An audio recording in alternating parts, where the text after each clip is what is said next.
Okay, good morning, everybody. Thank you all for being here. So with that, let's get rolling. So the housekeeping slide is up first. Next slide is just a quick recognition of all of the people whose blood, sweat, and tears have gone into the work product that we're here to discuss today.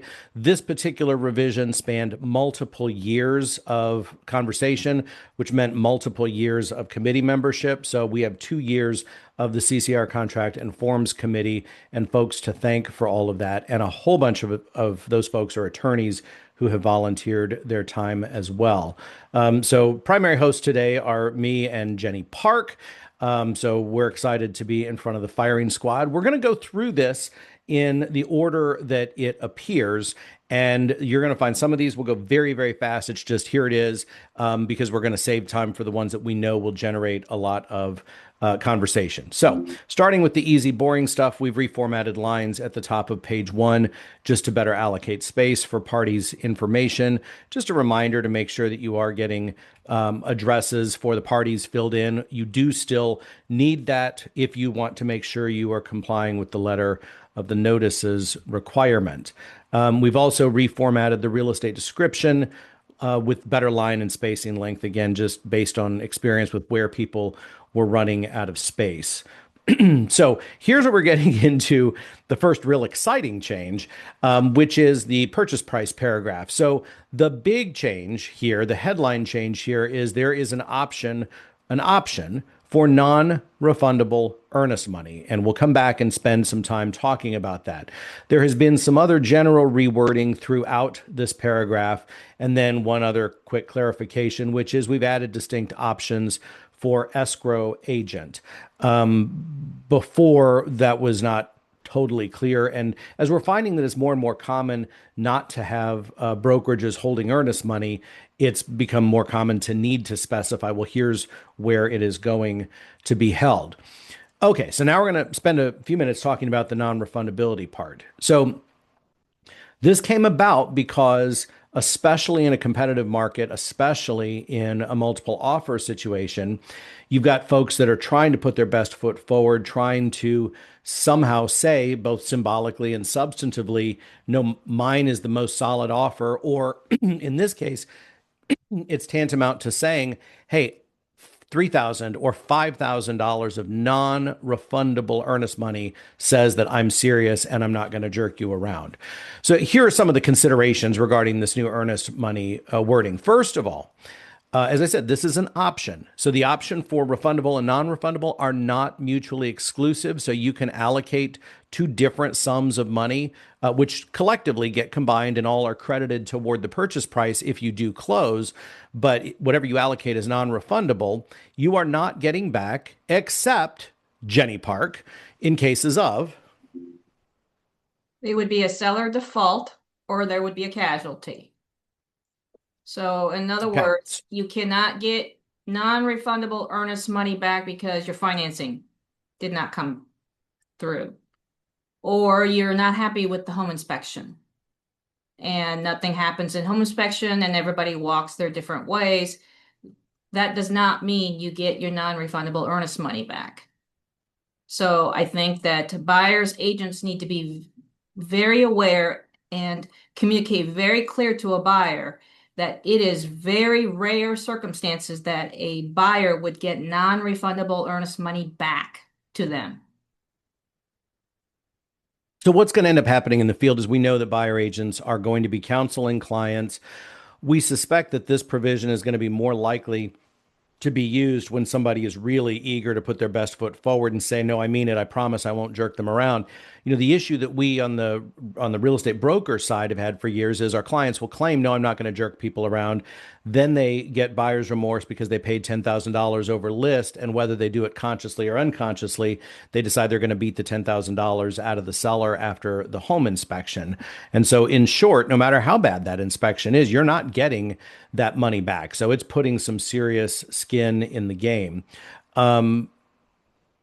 So one of the things Jenny said is you're not getting it back, but it doesn't mean you necessarily aren't getting the benefit of your other contingencies. So if you have earnest money, a few $1,000s that you've allocated that goes out the door, what was the value of your home inspection? Well, if the home inspection revealed there's $25,000 of problems, and you couldn't come to an agreement with the seller, well, okay, you forfeited two or three or $5,000 of earnest money, but you didn't have to proceed with the purchase of something that had $25,000 of defects that you were not previously aware of. So you still get the benefit of those contingencies. Likewise, in the case of the financing contingency, if you have non-refundable earnest money, even if you're unable to get financed through no fault of your own, and even if you have reserved a financing contingency, that non-refundable earnest money is still out the door.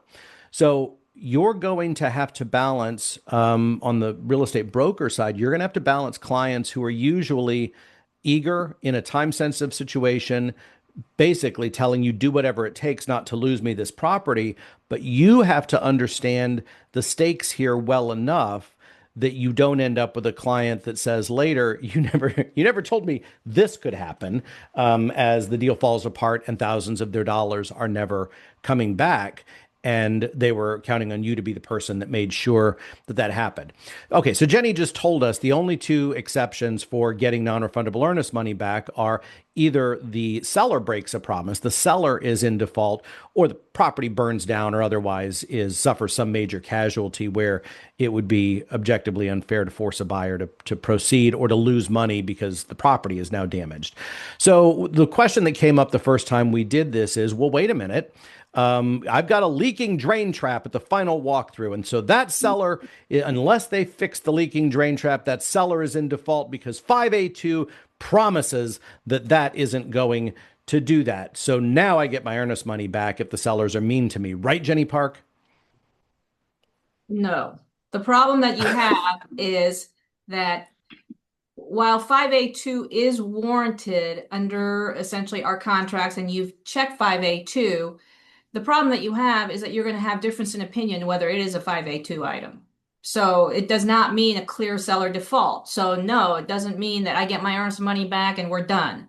It could be that you will end up litigating in order to determine whether the seller is in default or not. So it's not very clear cut. So I think it's super important that people understand that a seller default, just because a buyer or a buyer's agent believes there's a seller default, does not mean there is a seller default. That is something Okay, and Jenny go ahead. you used the L word, litigation. Like we can bloviate and offer an opinion all we want, but until it gets litigated, and then part of the point here is, are we really going to litigate the leaking drain trap? Correct. Question is, you've got, as Matt's indicated, 2,000, 3,000, whatever it is that you've put in a non-refundable earnest money. The reality is going to be, is a buyer really willing to spend thousands of dollars to get $1,000, $2,000 back? And be tied up with the actual process of litigation in that case. All right, Adam, I want to make sure we will address your solar question later, because that's going to be one of the subjects we take a deep dive into, but that's toward the end of the session. Jeffrey Barkstall asks a great question. Would non-refundable make the seller less likely to negotiate home inspection problems? And I would say absolutely.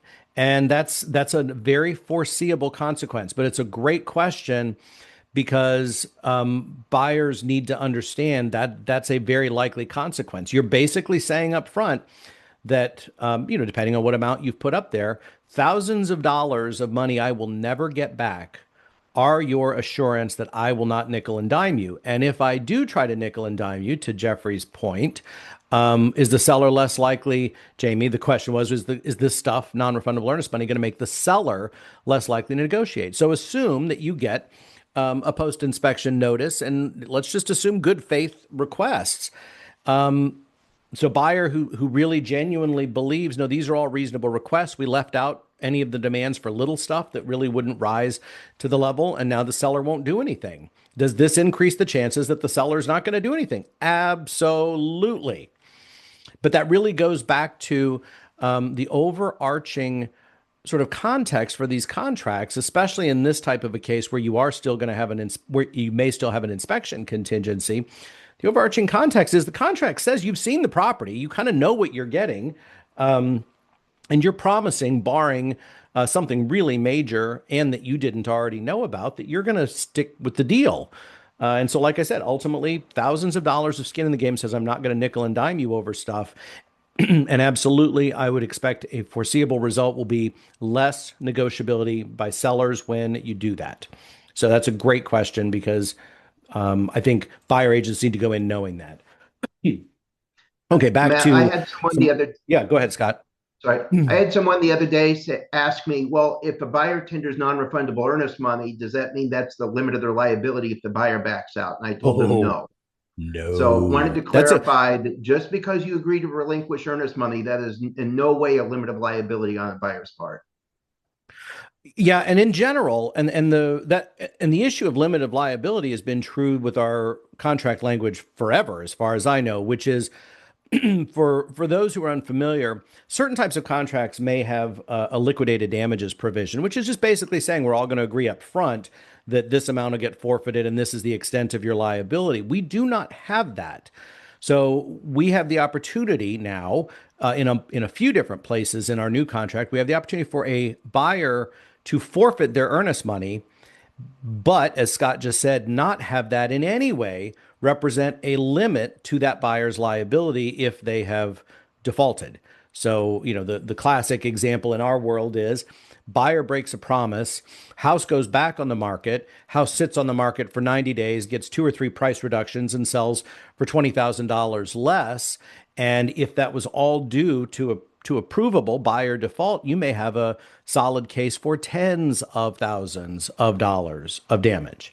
And in fact, in the handful of cases over the course of my entire career where a buyer negotiated an exit when they knew they had no contractual right to do it, in every one of those cases, the negotiated amount was a multiple of, I'm sorry, not in every one, in most, it was a multiple of the earnest money. Why? Because they knew they were in default, and if it got litigated, they would get their rear ends handed to them with liability way higher than the earnest money. Okay, so paragraph 3, we have added just more space for home warranty. And the reason we did that, folks, is because the home warranty information really does require a lot of detail. We've got lots of different vendors, and we also have lots of different warranty plans. And as is important with everything in the contract, be specific. So we just gave you more space to do that. Moving along to lines 38 through 48, the buyer broker compensation in the last revision, the outgoing revision of our contract, was completely new. This was the result of the practice changes that debuted on August 17th of 2024. And because it represented a major shift in workflow, we added initial lines in the middle of a page just to be certain everybody had seen this portion of the contract. Well, now this is part of everybody's sort of muscle memory and standard operating procedure. And therefore, today it represents an anomalous spot where you got to put initials somewhere in the middle of a page that frequently get missed. And so since this is in the middle of a page that already has another set of initial lines, we're simply taking it out because we feel confident at this point that agents on both sides are comfortable with the provision and are not missing it. Paragraph 5A2, the word interior you'll see is circled in line 64. That simply makes it consistent with with similar language that appears in the inspection contingency. But we learned when we first did this presentation that generated some questions. So we will start the questions with, what about the sink and the she shed, Jenny Park? The sink in the she shed would be part of the interior plumbing of the premises. Remember, guys, that the premises is defined as the property address, which means that you've got anything that is essentially an outbuilding, anything like that, that is included in the home and is interior. So when we essentially were trying to look at the consistency between the inspection clause and this clause here with the 5A2, the interior, we were trying to address the issues relating to irrigation, swimming pools, things like that we were saying were not covered under 5A2. So then to Scott Bechtel's point, what about the outside garden hose spigot? We have the attorneys have all agreed that's part of the interior plumbing system. It happens to be a hose faucet that is on the outside of the house, but it is part and parcel of the home's interior plumbing system. So as Jenny said, the big things that's designed to exclude, and it doesn't mean you can't include them by contacting your attorney, when you make the offer or before you make the offer, if it's important that things like the pool and an irrigation system be included or be warranted under the contract. But the big things that are being excluded are things like swimming pools and irrigation systems. But as I learned in a transaction a year or two ago, the irrigation system is explicitly included in the plumbing defects question in the Illinois Residential Real Property Disclosure Act. So failure to disclose a known defect with an exterior plumbing system can still result in the contract being voidable under that statute. But for the purposes of our contract language, hopefully that gives you a pretty good idea on what is interior and what is not. So somebody asked about a sprinkler system. That's the classic. That's not interior. Now, if you had the plumbing connections inside the basement for the irrigation system and you've got a leak or a valve that doesn't work there, yeah. But if you got a sprinkler head or a cracked line that's under the turf outside, no.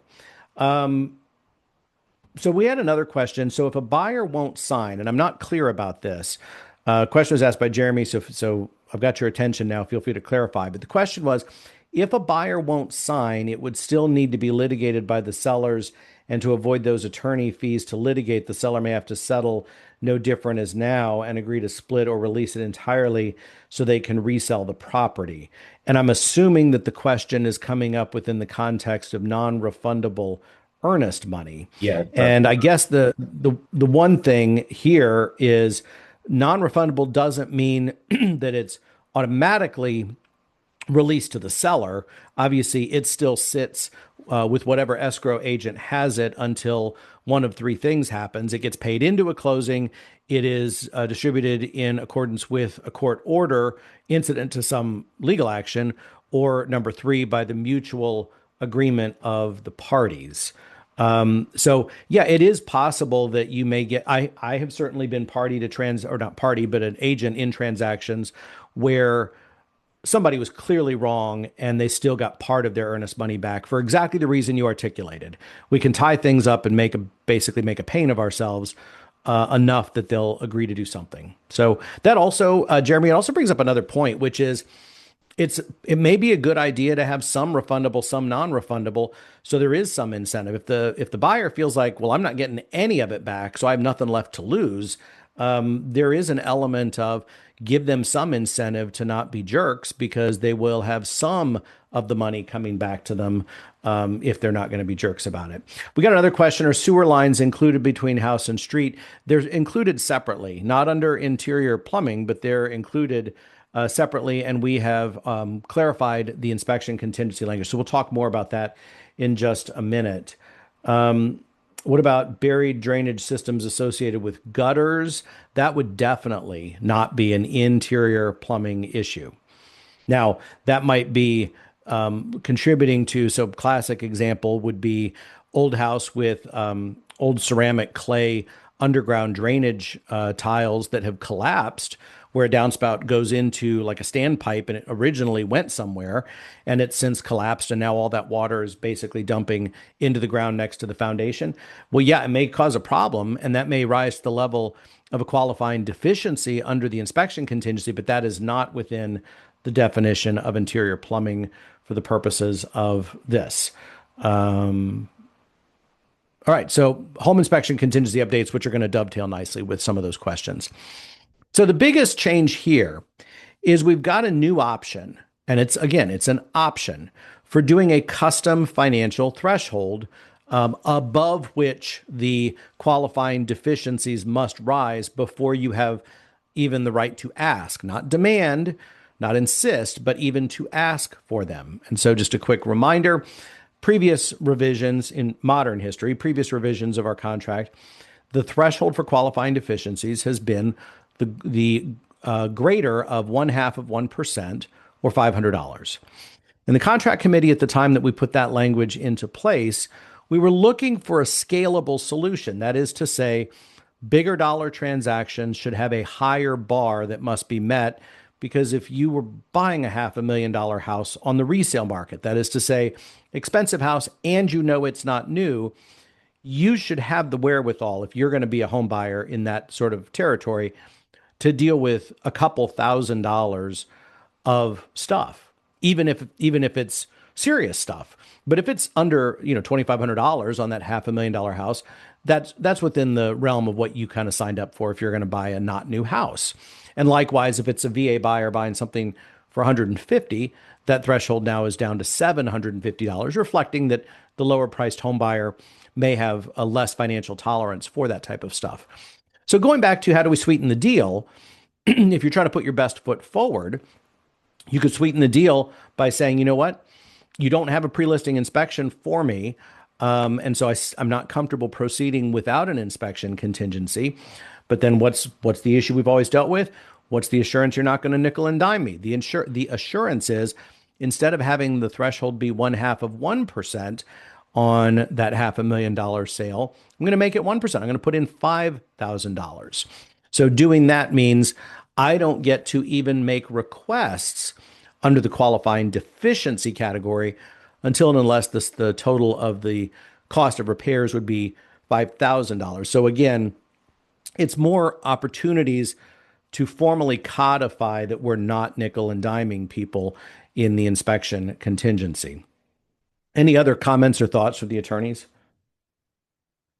No, I think you explained it very well. That essentially you do And not you don't have to use fill any that of it. blank in. Yeah, you don't need to fill in the blank. I think a lot of realtors will probably ask, do I have to fill in the dollar amount in the blank? No, you do not. The default is, as Matt stated, the $500 or the 0.5% of the purchase price. That is always the default.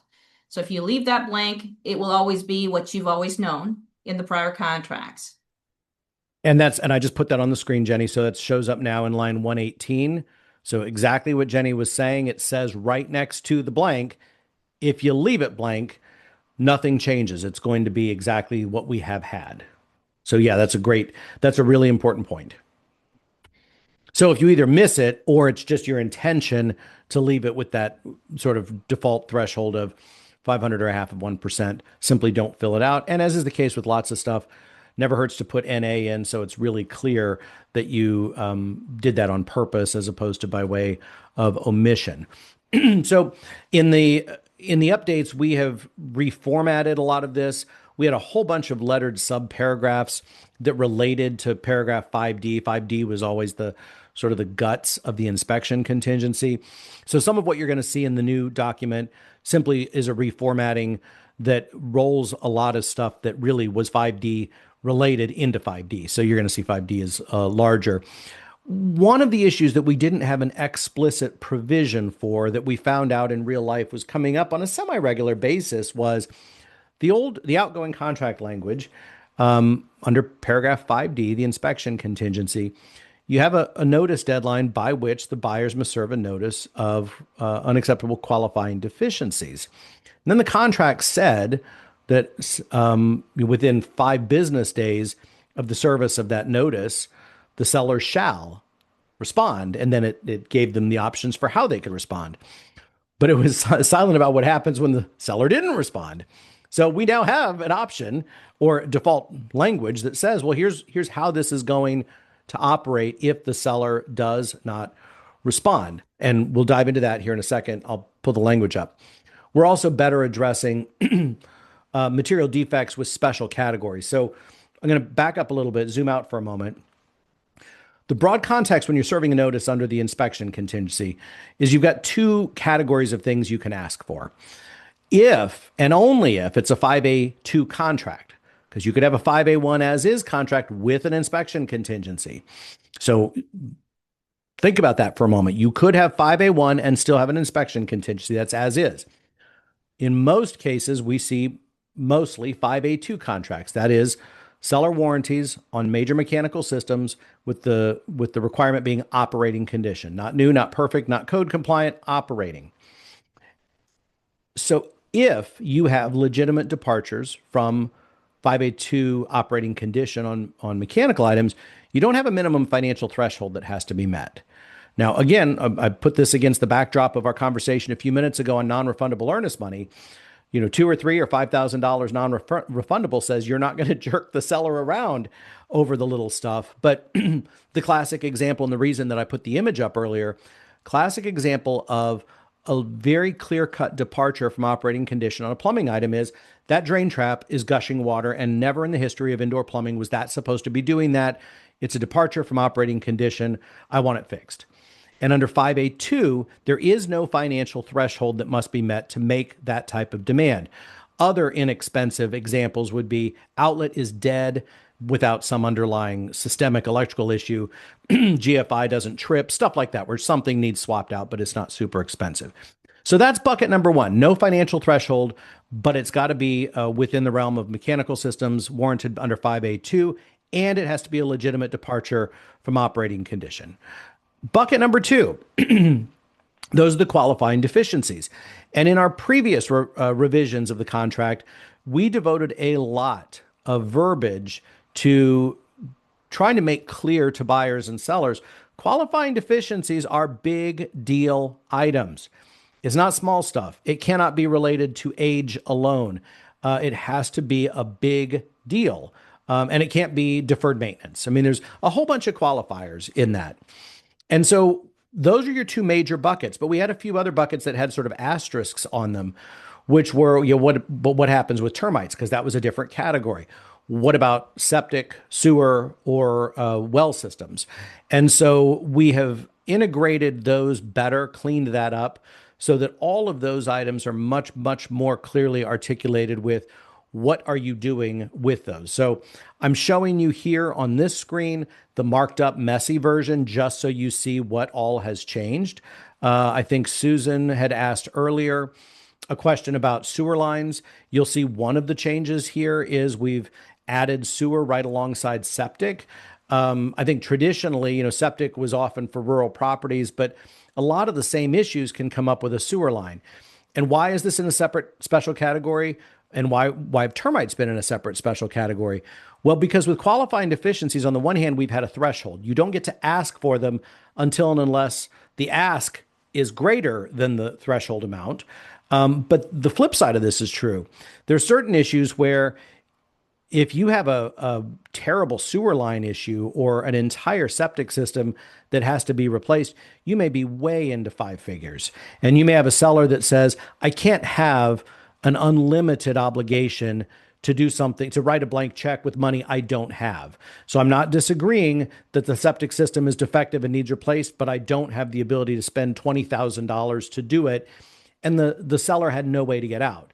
So the ceiling provisions are what will allow either party to bail so there's no prohibition against coming to an agreement regardless of how expensive. Parties can always do that.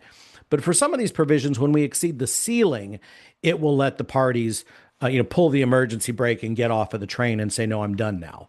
And with termites, the classic example was, okay, maybe you do have a seller that says, turns out the house was catastrophically damaged. We've just learned that, and I'll spend $25,000 to put it back together. And a buyer says, I'm not going to buy, I don't care how much you're going to spend. I'm not going to buy a house that has been ravaged by termites. So that's what most of this stuff is doing. It's trying to better clean that stuff up. Now, we still have one item that's in that special category, which is mold, that does not have its own category of how to deal with it. And I'm going to ask Jenny to clarify, but as just by way of comparison, radon is a special category. We have to put in either how we're going to allocate remediation costs if it tests high, or if you leave it blank. Not only is the seller not obligated to do any remediation, the buyer is waiving the right even to test if you leave it blank. Mold doesn't work that neatly, which is why we don't have a provision like that. So Jenny, give us a little explanation of why it is being left the way it is and why it's messy. I think with mold, it can be subjective. And that was the problem, is that radon, it's very clear, right? The law says if it's above a certain level, then it has to be mitigated. There is no such statute for mold. And unfortunately, there are people who are more sensitive to mold than others. And so we could not come up with a standard that was objective for parties to understand that at what point does mold need to be mitigated. So we left it in so that you could object to it, but that does not necessarily mean the seller has to do anything. For example, I mean, obviously we have instances where buyers freak out. There's a small mold spot on the wall, and all of a sudden it's catastrophic to them that they have kids or somebody has asthma and now it's a big issue. But it could literally just be a water drop that has essentially turned into mold, and you just wipe it off and you're done. But unfortunately, these things are subjective, and so we cannot set something that essentially says if it is this kind of mold, it has to be mitigated. If it's not, then it doesn't have to be mitigated. So we left it again for the parties to be able to negotiate the mold.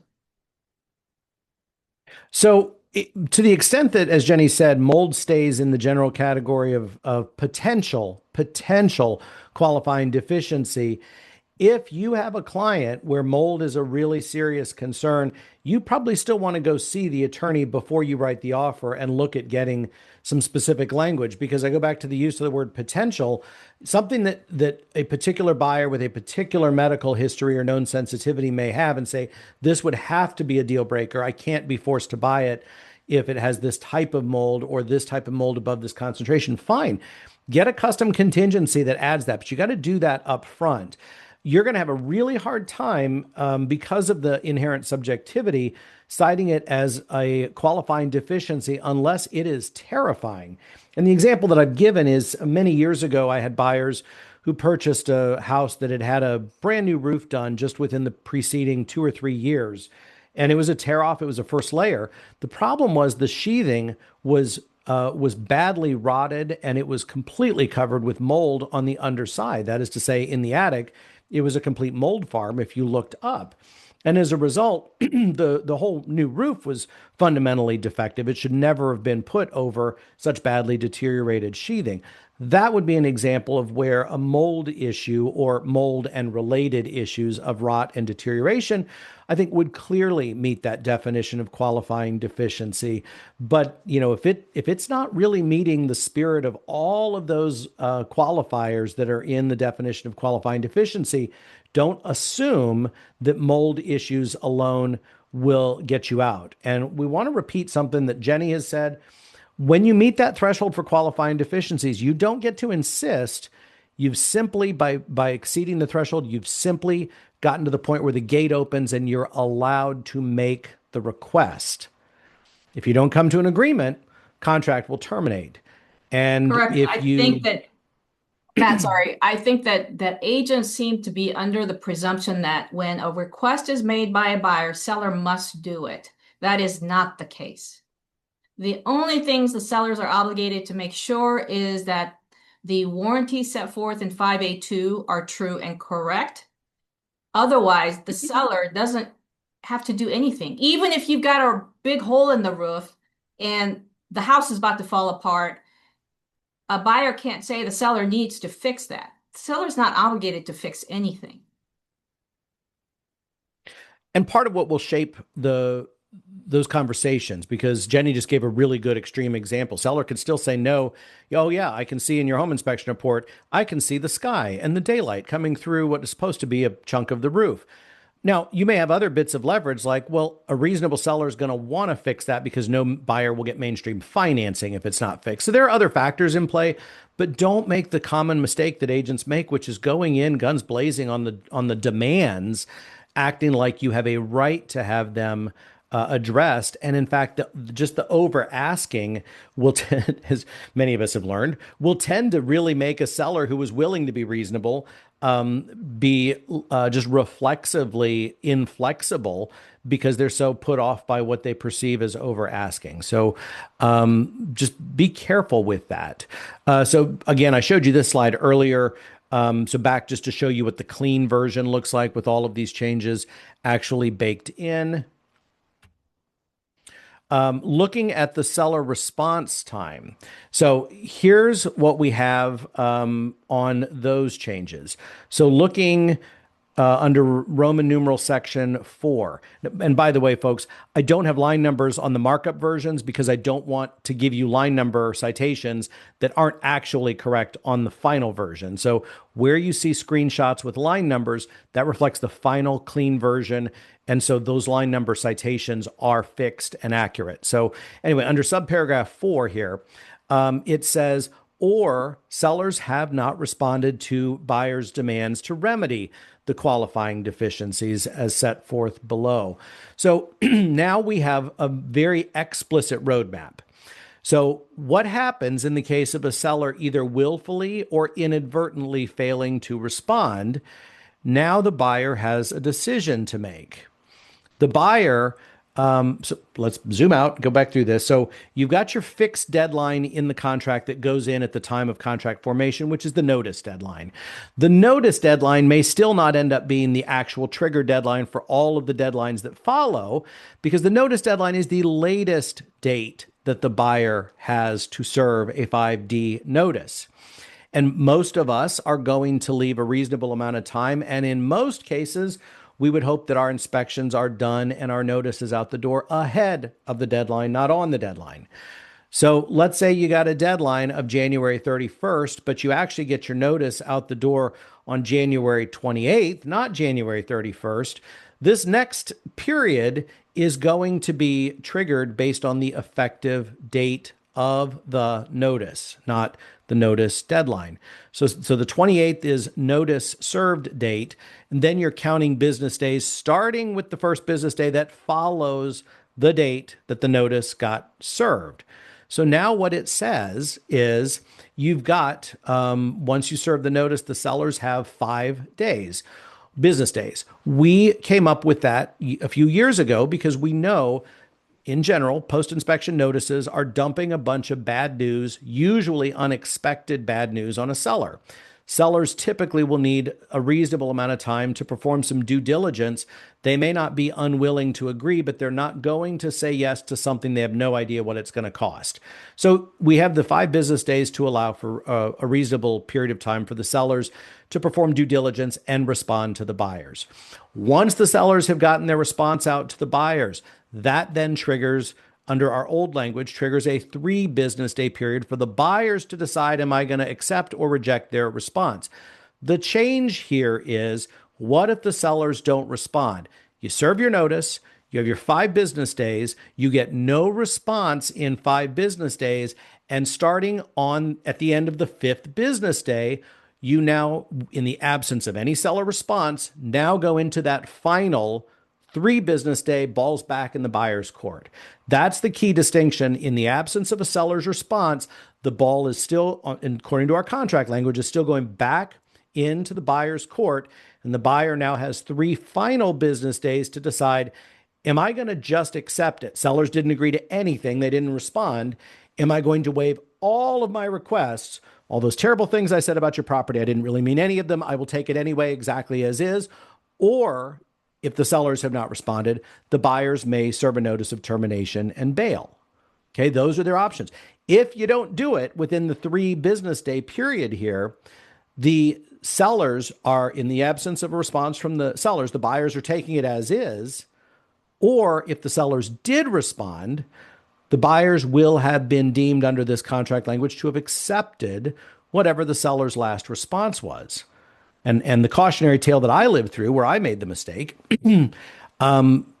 before we had this language several years ago, we would commonly have parties out of contract. The inspection would sort of terminate under its own language automatically, but the parties, in most cases, if somebody was still waiting for an estimate to come back, they weren't immediately looking for final contract release documents and earnest money refund documents to be signed. Give me another couple days, we'll come back to the table. And if we signed a post-inspection agreement late, and this part is still true, you sign it late, it still is a reaffirmation or a ratification of the contract. You're still under contract. But you didn't have this issue of, if I go past the deadline, I've now committed to accepting whatever the sellers offered. And in my case, it was, we know we're not going to accept what they just offered, but we need more time to get one more bid, one more contractor, so we know what we would accept. And if you let those 3 business days go by and you haven't rejected that offer on the table, you will be deemed to have accepted it, even if that was, even if those were terms that you knew were unacceptable. What did I miss here? Jenny, Scott, Jean. Jean's just gone to sleep. This is the effect I have on lots of people. You did a really good job of explaining. I think that what's important with this change for buyer's agent is that just because a seller has not responded does not mean it's now gone nowhere. Seller's non-response means they've rejected everything the buyer has essentially asked for. So at that point, you have 3 business days essentially to decide for whether and explain to your buyers, are you going to accept the property exactly as it is without anything being repaired or seller agreeing to anything, or are you going to terminate?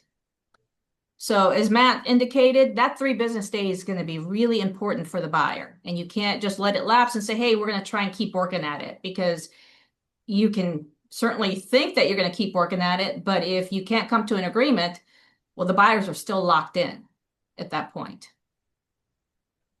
What Jenny said that I thought was super important is, because it really simplifies a whole bunch of what I said much more succinctly, which is typical. No response equals a rejection of everything the buyers asked for. If the sellers go radio silent, it is the same as if the sellers did respond and said, we're not doing any of it. All right. So, and then the buyers have to proceed as though they've just been given a response saying we won't do it. Even in a case where it's radio silence, they said nothing, but what they really said, according to this contract, is we won't do any of it. And now the ball's in your court to decide if you're going to. So Lisa asked if Matt can say the last part again.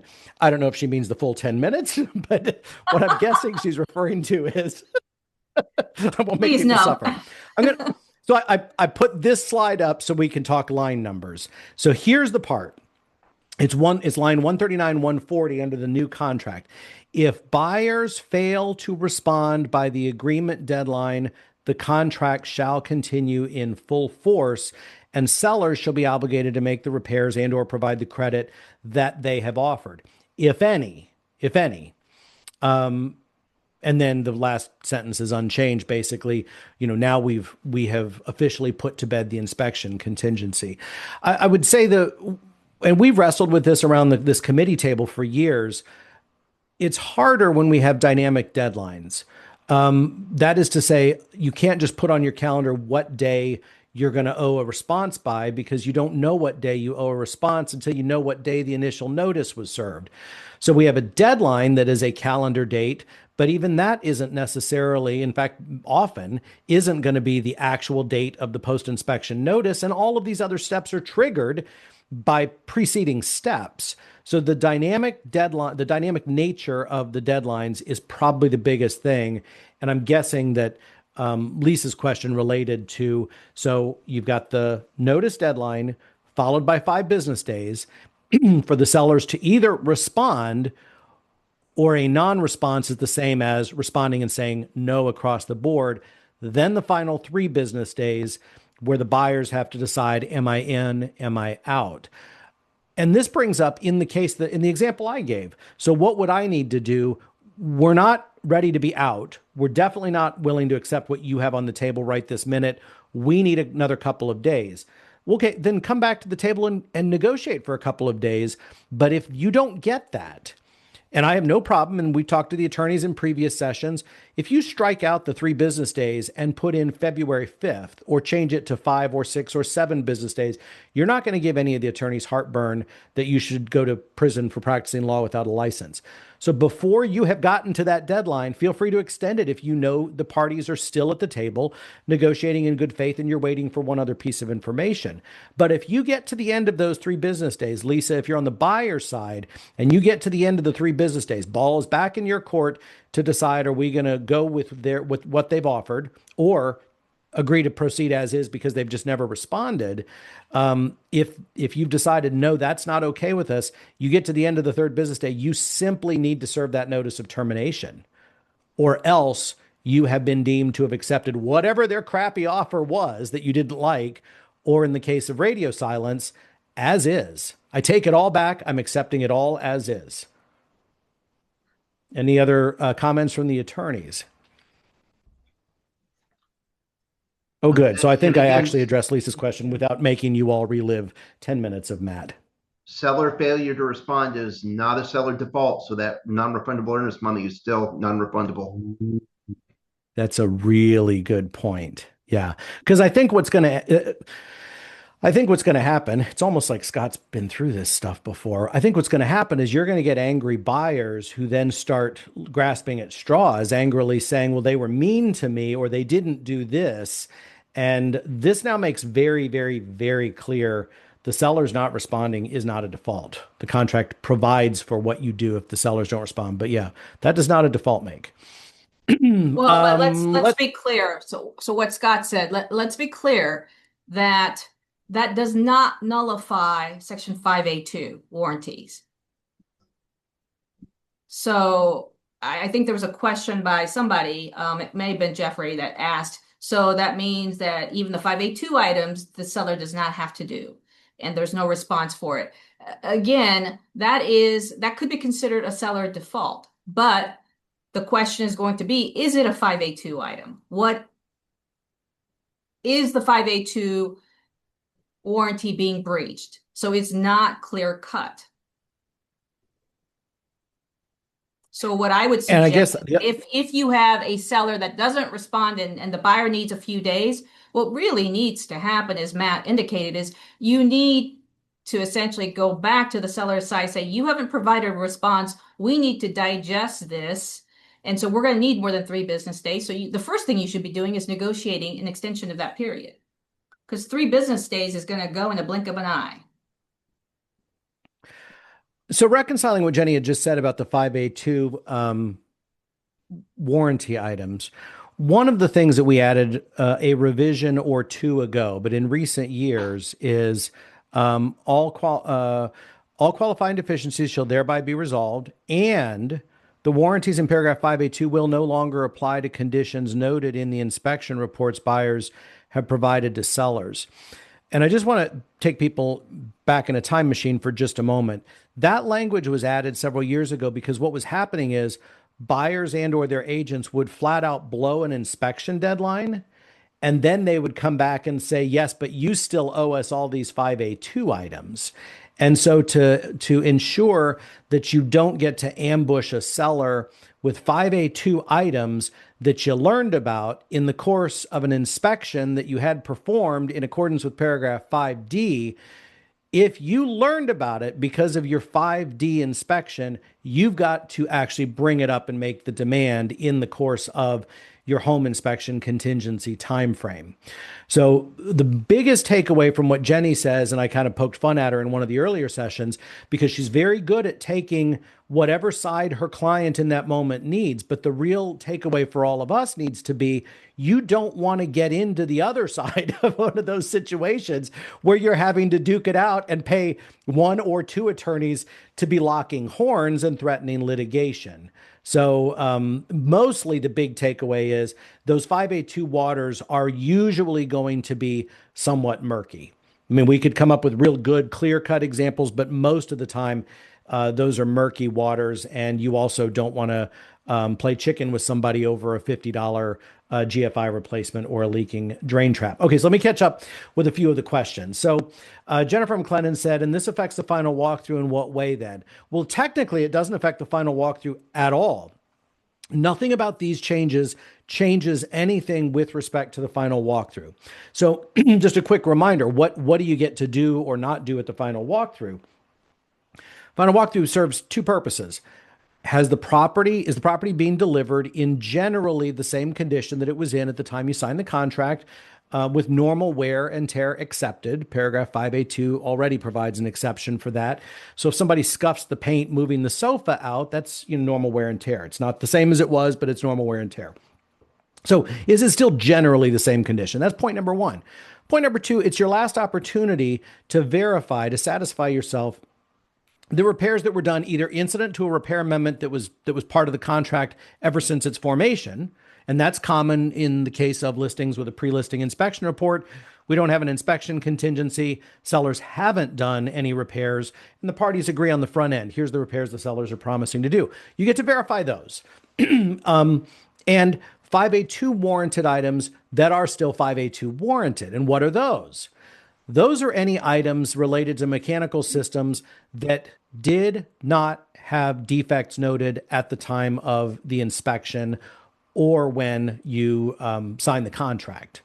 So that would be If the inspection said the furnace fired up at the time of the inspection and it doesn't fire up at the final walkthrough, you still have a 5A2 warranted item in that case. So the short answer to Jennifer's question is nothing changes, but it is important to understand what you're allowed to do. And what you're not allowed to do based on the lines I read earlier is get a second bite at the apple because you blew some deadline and bring up 5A2 stuff you actually already knew about earlier. Other comments from the attorneys on that stuff? Nope. I think you did a good job. So, Todd Salen, should we indicate on the post-inspection our opinion that items requested are 5A2 and those that are not?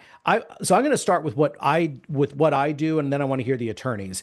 When we did our last revision of the contract and got into paragraphs of defining qualifying deficiencies and also defining operating condition for the purposes of 5A2, I've used that as another reason to bring attorneys in sooner. I have always been, many of you know, I'm also a law school graduate. I am the biggest fan of having the attorneys not only involved, but involved early. And I tell sellers, we need to have an attorney involved early enough during the inspection phase. But it's more potent. Sellers have to have an attorney anyway. It's more potent, I think, for buyers. And what I will tell them is we're getting into making legal judgments. We have to look at an inspection report and we have to set that against the backdrop of contract language. And we really need a legal opinion. And so what I will use that as, and I think all three of the attorneys here have seen it happen, but I and the members of my team will commonly copy the attorneys on our thoughts. This is the long way of answering Todd's question. Hey, here's what I think. I'm copying the attorney because I want the attorney to weigh in on whether they agree that these are reasonable under 5A2, i.e. no threshold that has to be met, and whether these all reasonably rise to the level of qualifying deficiencies under 5D. I don't want to be in a spot where I'm giving legal advice and telling a client in a vacuum without an attorney involved, here is my legal take on language that is fundamentally very heavy on legal analysis. What do the attorneys think on this stuff? I would agree. I've had agents, buyer's agents who have essentially sent me snippets of post-inspection reports along with what their analysis is and what they believe, and will ask me, do you believe this is a 5A2 item? Because 5A2, let's be clear, none of us can really say what absolutely is 5A2, right? What is mechanical, what is plumbing, what is electrical? And so, and some of that stuff is subjective. Even Scott and Jean and I could probably sit around the table and argue about certain things, whether 5A2 is covered under that. But again, there is absolutely no harm in a buyer's agent or a seller's agent contacting the attorney, because Todd's asking, should we go ahead and opine in a sense in the PIA? You guys, agents, are not attorneys. So you don't want to be in a situation where you're going to be in a legal argument. You want the attorneys to be the ones to be in a legal argument over whether it's a 5A2 item or not. And there is nothing wrong. And I'm sure Scott and Jean would agree with me that if they were given an email that an agent of theirs said, hey, do you believe this is 5A2? Scott would give his opinion. Jean would give her opinion, and I would too. Doesn't necessarily mean that our opinion is actually going to be accepted by the other attorney. So there may be a legal battle over it, but I don't see any harm in somebody asking those questions. Now, if you ask a question that is truly obvious, that is a 5A2, then you might have Scott make a snide remark about it, but there is nothing wrong with asking that question before you shoot off a PIA. I would rather get the question even if it seems obvious, because at least we've opened that up and I've got some kind of forewarning of things. I agree. And if I'm representing a buyer, I want to preface it with, can we make an argument this could be perceived as 5A2?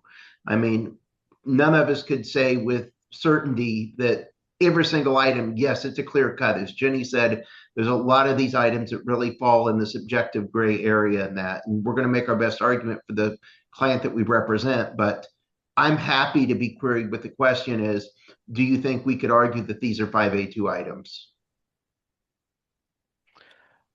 One of the other, so I'm looking at some of the questions here. One of the other issues that comes up is, we've got lots of gray areas. So Jay Lehman's talking about, sink stopper. Let me go back 1 second. I guess one of the other good things about the attorneys is the agents in general, the realtor population in general, all of us have some desire to please other people, but the agents are in a heavily relational business. And I think we as a group tend to lean a little harder it's harder for us to tell people no or to give them bad news. The attorneys, for the most part, that's their spiritual gift. So you may have an agent that has a hard time saying to their buyer client, you're out of your freaking mind. That's completely delusional. And then the other thing that we on the agent's side will have happen is, well, it never hurts to ask, right? I'm telling you, all three of these attorneys can point to situations where, yes, it can.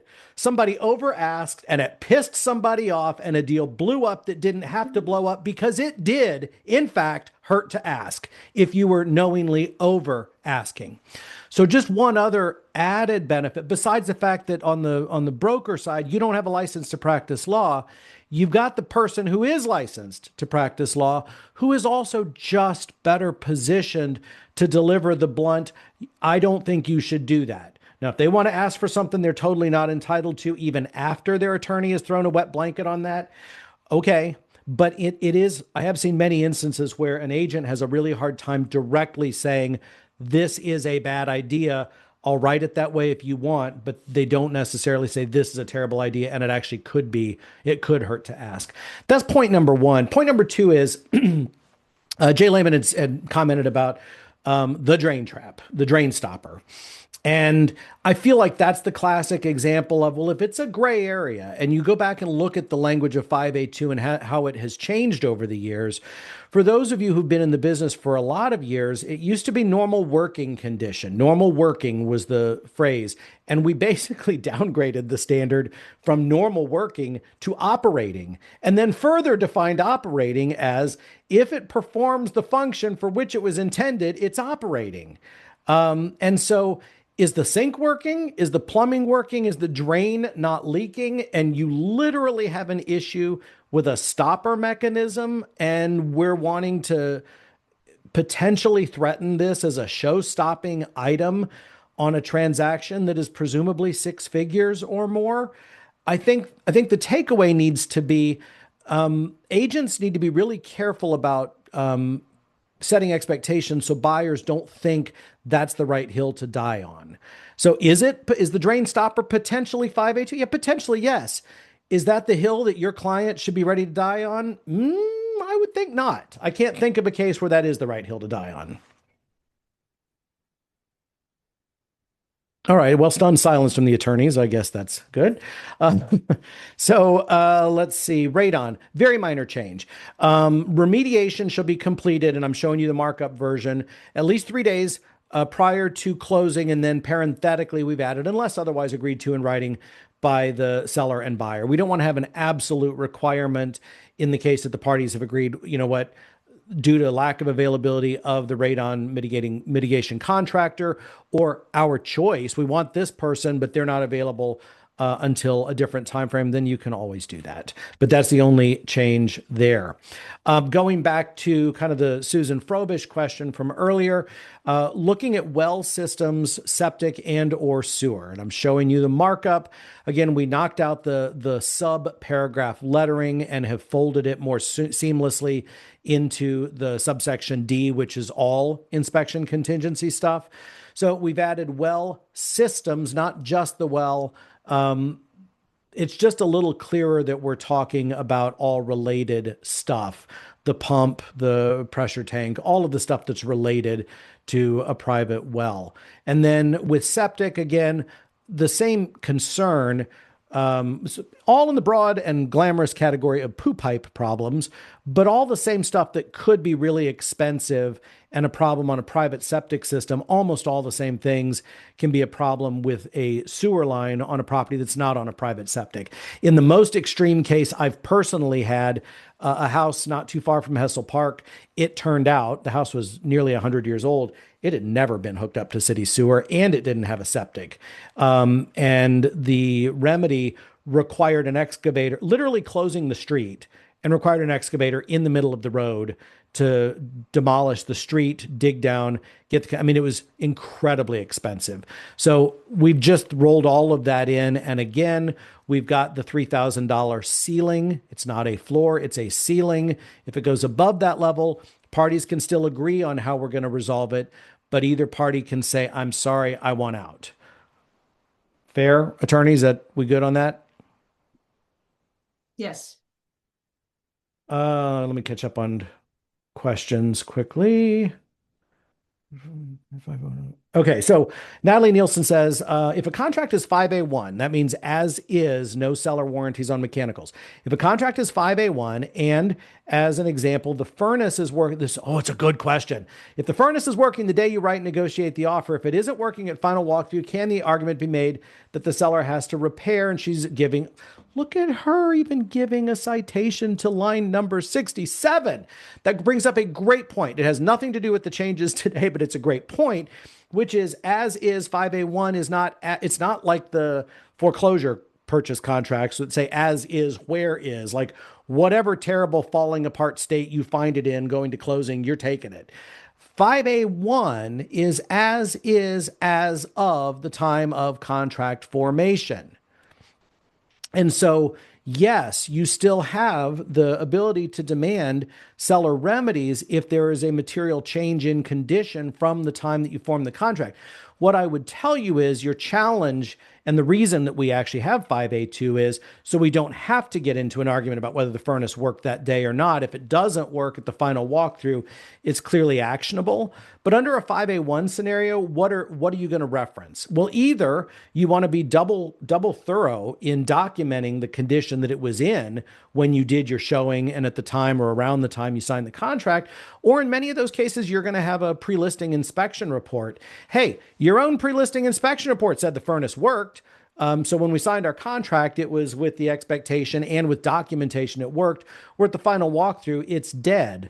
You do still have an actionable issue to demand of the seller. And then, yeah, Natalie's follow-up is proving it. Right. So now you just want to be more focused on being ready to prove it. And, not uncommonly, I'll go back into my 3D Matterport virtual tour. It's why I tend to go through every inch of even the unfinished basement. Nope, that thing that you're trying to hit us up for at the final walkthrough, there it is, visible from before you ever got under contract and before I ever put the house on the market.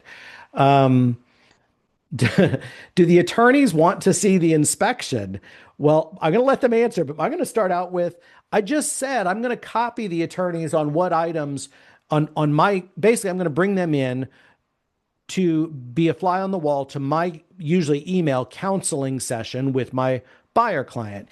Here's what I think would make sense to ask for and why I think that. I'm copying the attorney because I want the attorney to weigh in. I don't think it's fair to ask the attorney to weigh in if the attorney is not able to see the inspection report. And one of the biggest changes in the course of my real estate career is the embedding of way more and way better photos. Because I would think if I were sitting at Gene's desk, the same notation with one type of scary photo versus a photo where, I'm sorry, I can't even see what he's talking about. I think that could really change the attorney's analysis, but I want to hear what they think. Well, I need to see the inspection because I can't even put staples in a stapler without having them jammed. So bottom line is I'm looking to see what that inspector has said, pictures, their verbiage, all of that. And I can't make a determination without that. Agreed. I agree. Now, I think there's a distinction though. If I get an inspection report from an agent says, hey, can you go through this whole thing and tell us what we should object to and what we shouldn't object to? Then I've got an issue. Because then I'm going to say, okay, is the buyer willing to pay me to review this on their behalf and make all of the objections that are necessary because it's going to cost them more than the base fee, typically a buyer will say, I'm not paying you to do that. That's what my agent is there for.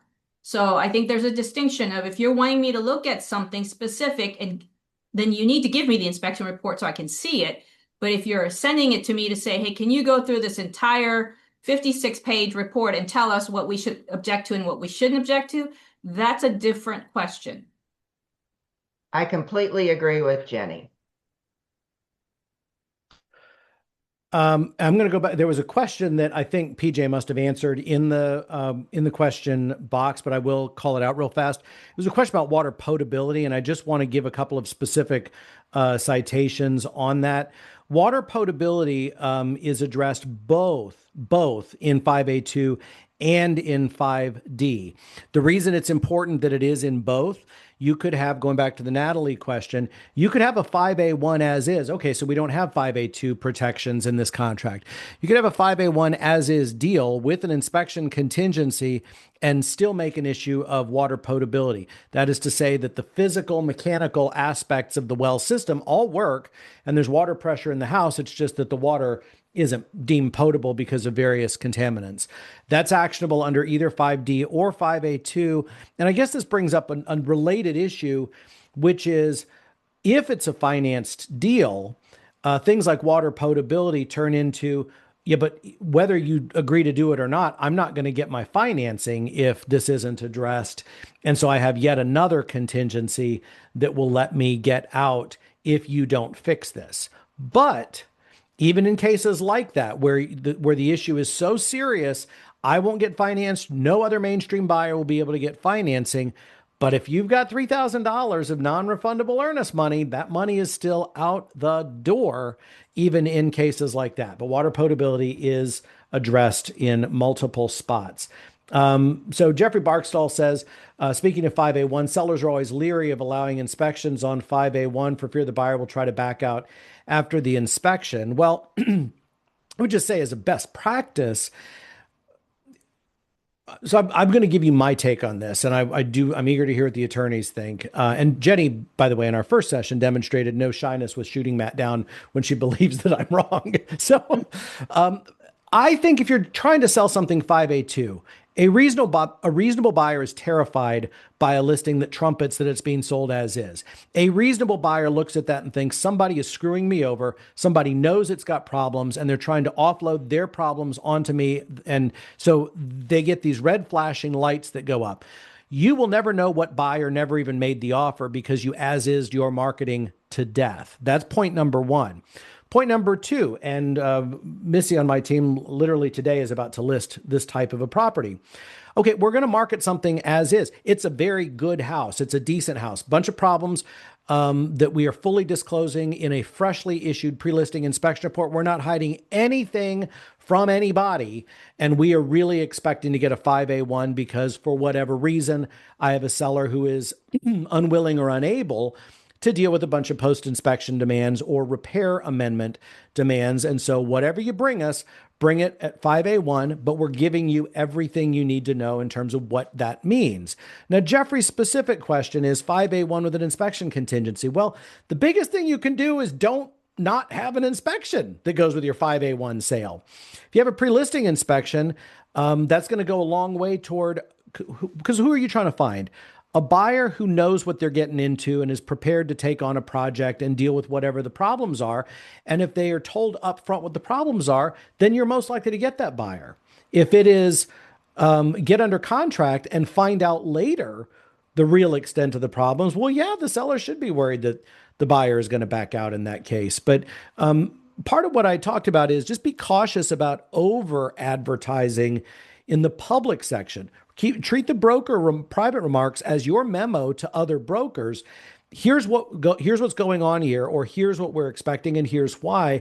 Because if you just throw it out in the public remarks, I am here to tell you I have lost track of the number of buyer clients who rule out even seeing a property because a mention of as is had them convinced, well, I don't want it. Doesn't matter how good or how appealing, I don't want it.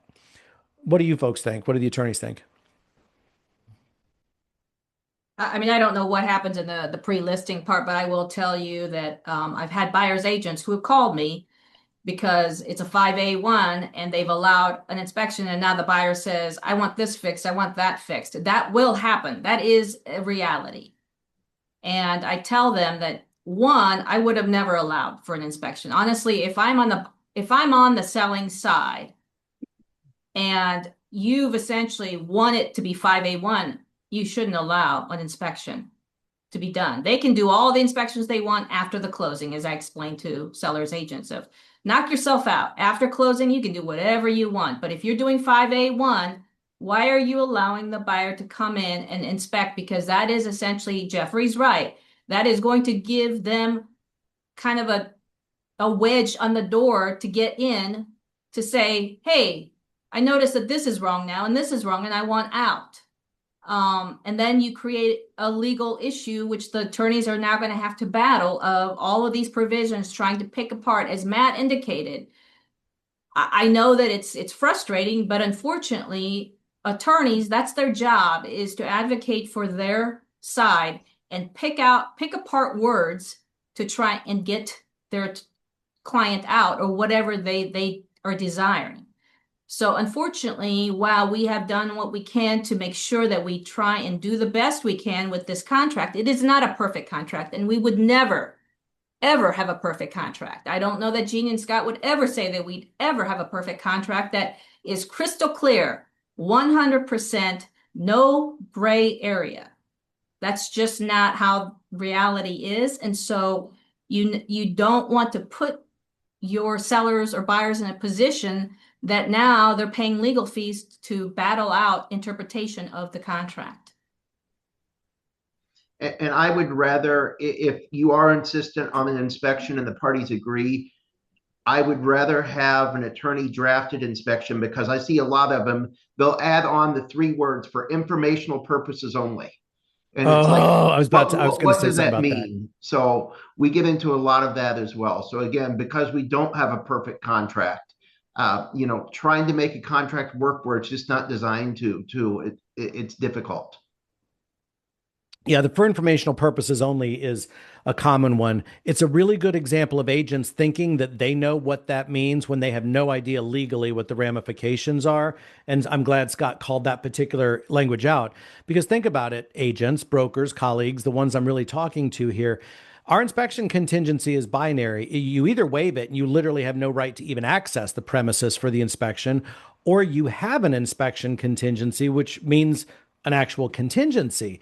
Well, if you reserve the inspection contingency and then jam in somewhere in a margin for informational purposes only, what does informational purposes only mean? If you literally just want information, Jenny Park told you when to get the information. You get all the information you want when you own it after closing. If a buyer says, or a buyer's agent is trying to say, by putting in those words for information purposes only, well, sure, every notice to terminate citing an inspection issue was because the inspection was informational. They used the information, they weaponized the information to blow the deal up.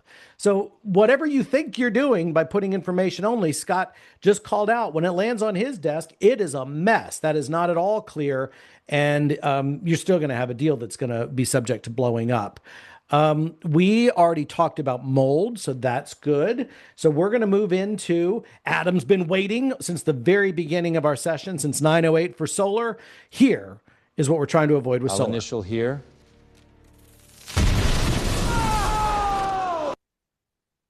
So this is what the attorneys have been dealing with solar. When solar has come up as an issue, that is exactly where it has come up, is it blows up at the closing table for a variety of reasons. Sometimes, and we were talking about this during our little pre-show conversation, sometimes it's because nobody said a word to the attorney, so they got all the way to closing having no idea there was any solar hardware on the house, much less the details that go with it. And so before we get into picking apart everything you don't like about our new language, let me just say, the big thing that everything we're going to talk about for the next probably 20 or 30 minutes, the big thing that is going to be improved is you will not get to closing without knowing that there are solar related considerations. That alone is a huge improvement, and it ensures that the attorneys will have an early heads up. So how is that going to work? We have a mandatory new field that appears in line 175 of the revised contract, and it's part of a very short paragraph that is dedicated to solar. The contract requires that you indicate yes or no. There is a solar power system located on the premises, and upon closing, such rights owned by the sellers therein shall pass to the buyers without a separate instrument of conveyance. Yes or no? If there is solar on the premises, you must say so. If you're a buyer, and Jenny has said you can leave it blank writing the offer, and because it is really a seller question.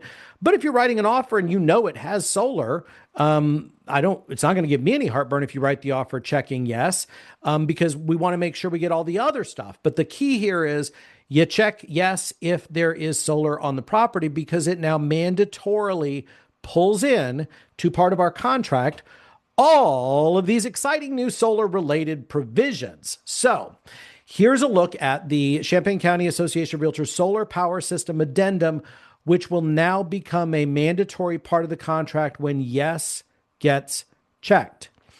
So here's what we are doing. The premises has solar panels, and then there are options that are not all mutually exclusive. And they're also not exhaustive, by the way. There will be scenarios that you don't have a checkbox for, but you check everything that applies, and those are commonly going to be what we have here. It's owned. The system is owned by the seller. It's owned outright. There's no further financial obligations of any kind. Where whatever the buyer is paying for this property, what that's going to be inclusive of whatever ongoing benefits the system provides, but there's no other liabilities or baggage that comes with it. Owned, but subject to financing. And here's the estimated remaining balance. And what are we doing with that balance? So it's owned, it's financed, and we expect the sellers to pay that off before closing, or the buyers have agreed to assume it on or before closing. By the way, if you're working with such a buyer, that they may say they're willing to assume it, but that may actually be a poison pill for their actual financing of the real estate. So it doesn't mean it's going to be suitable for the lender. Subject to an agreement for energy delivery. The most common abbreviation you see in this context is SRECs, Solar Renewable Energy Credits. Without getting into a real detailed explanation, one of the things that happens with a lot of solar systems is the installer and or the homeowner putting them on, part of the package of upfront subsidies and incentives are because the anticipated lifetime generation capacity of the system earns credit, solar renewable energy credits that have their own marketplace. Other businesses and people will buy SRECs. Those get turned into a financial subsidy.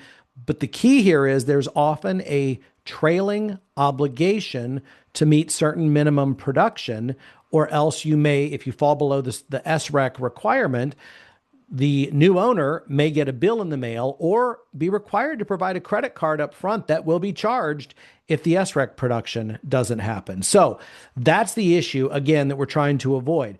The attorneys know SREC production requirements are a common provision, and so you have to indicate if it's subject to one of those. Is it terminated by the seller? Well, what that really means is, does the seller have to pay a big chunk of money to buy their way out of whatever that ongoing obligation is, or is the buyer assuming that?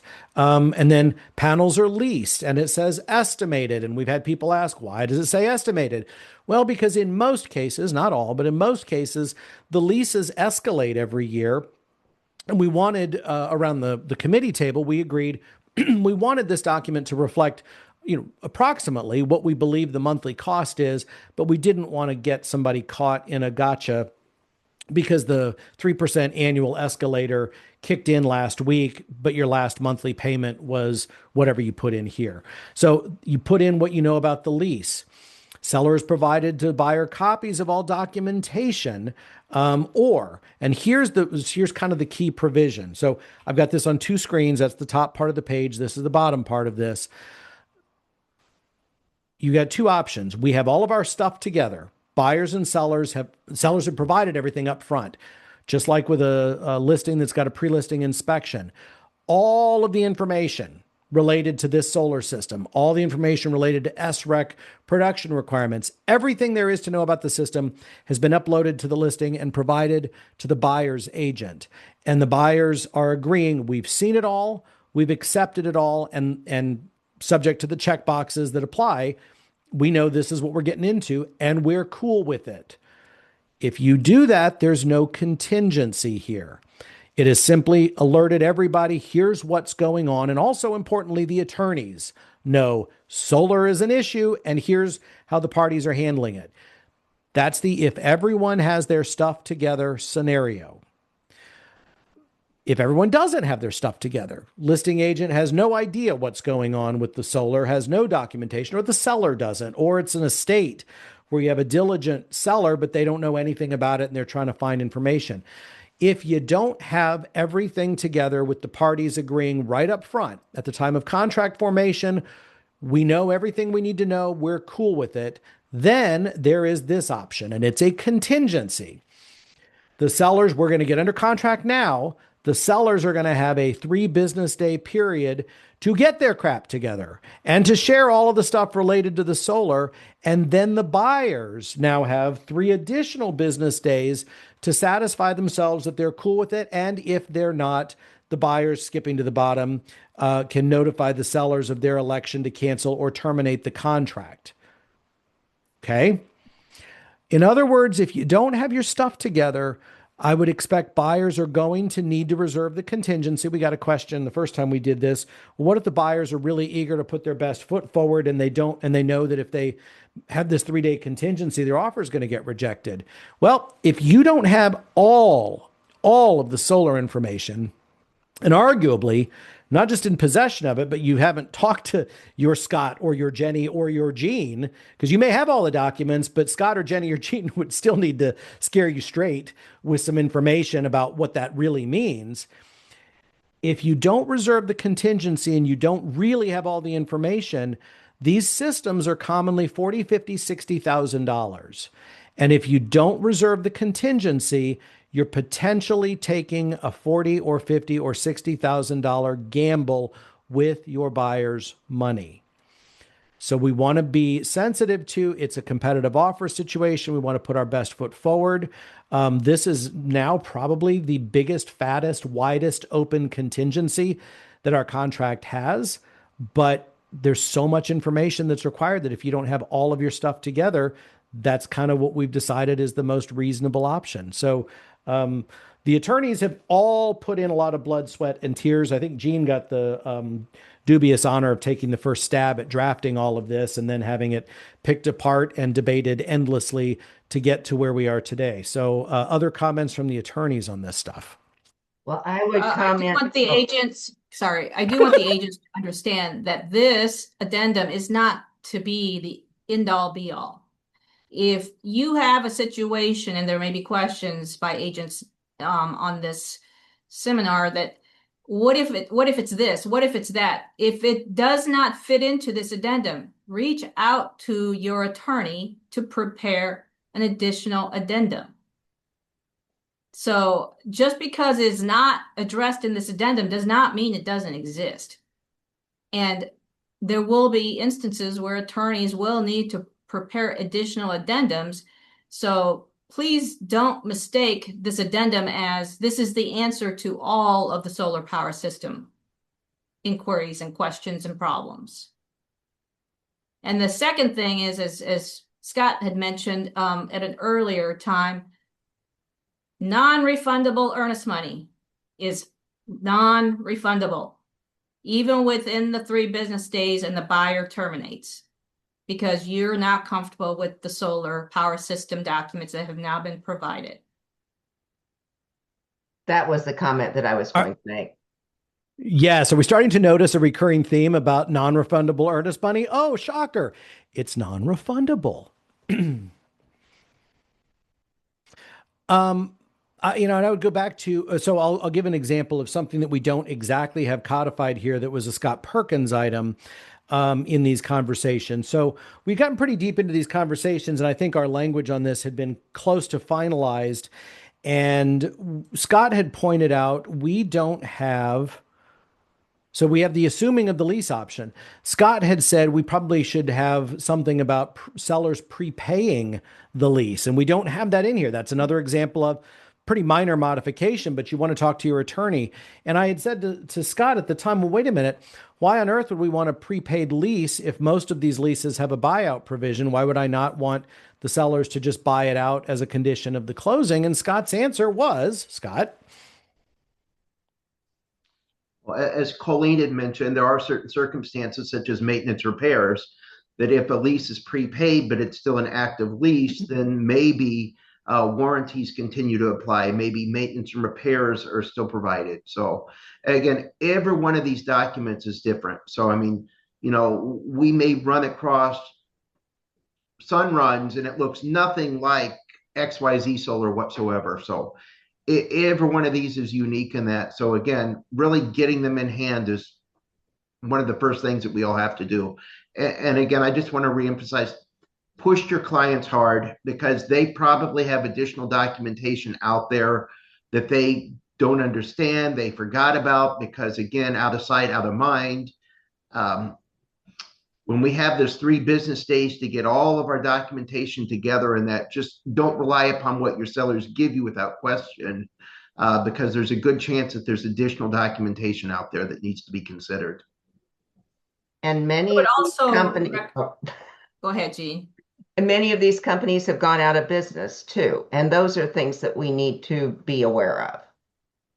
I would also emphasize, and I'm sure buyers agents aren't thinking about this because we're all trying to head towards the closing. But remember, these houses with solar power systems are going to roll over from owner to owner. And if you have a buyer, and I've had this instance where a buyer said, I don't know what seller gave me and I don't have it anymore. And now the documents are lost. And that is going to be a major issue as you go from the first owner to the second owner to the third owner. Eventually, those documents will end up in Never Never Land and in a black hole. And the agents are put in a place of, okay, you've got solar panels and we don't have any solar documents. So it is extremely important to let your buyers know that whatever documents you get, you need to make sure that you keep it with your important documents because it will impact your sale. That's a really good point because typically the system life on these is 30 years. So yeah, it's a long-term thing. All right. So the maintenance and repairs, I think PJ just typed a question, but that's going to be warranty information. What happens if you have it transfer and it's owned free and clear? Well, is the warranty transferable? Is the warranty transferable with documentation filled out? Delaney says, just confirm the buyers can terminate in the 3-day period if upon receiving the info, they find out that assuming the solar loan throws their debt to income ratio and results in them no longer being able to qualify for financing.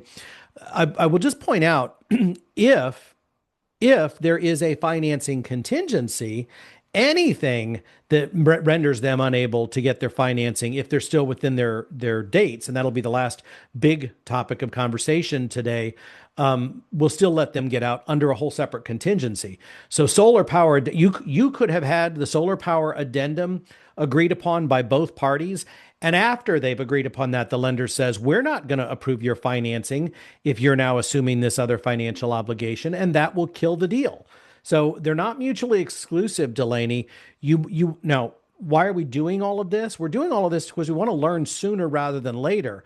Ideally, we don't want fall throughs. If a deal's not going to go, we'd rather know it's not going to go and not have it blow up and not have a seller with a stigmatized property that's back on the market after a failed sale.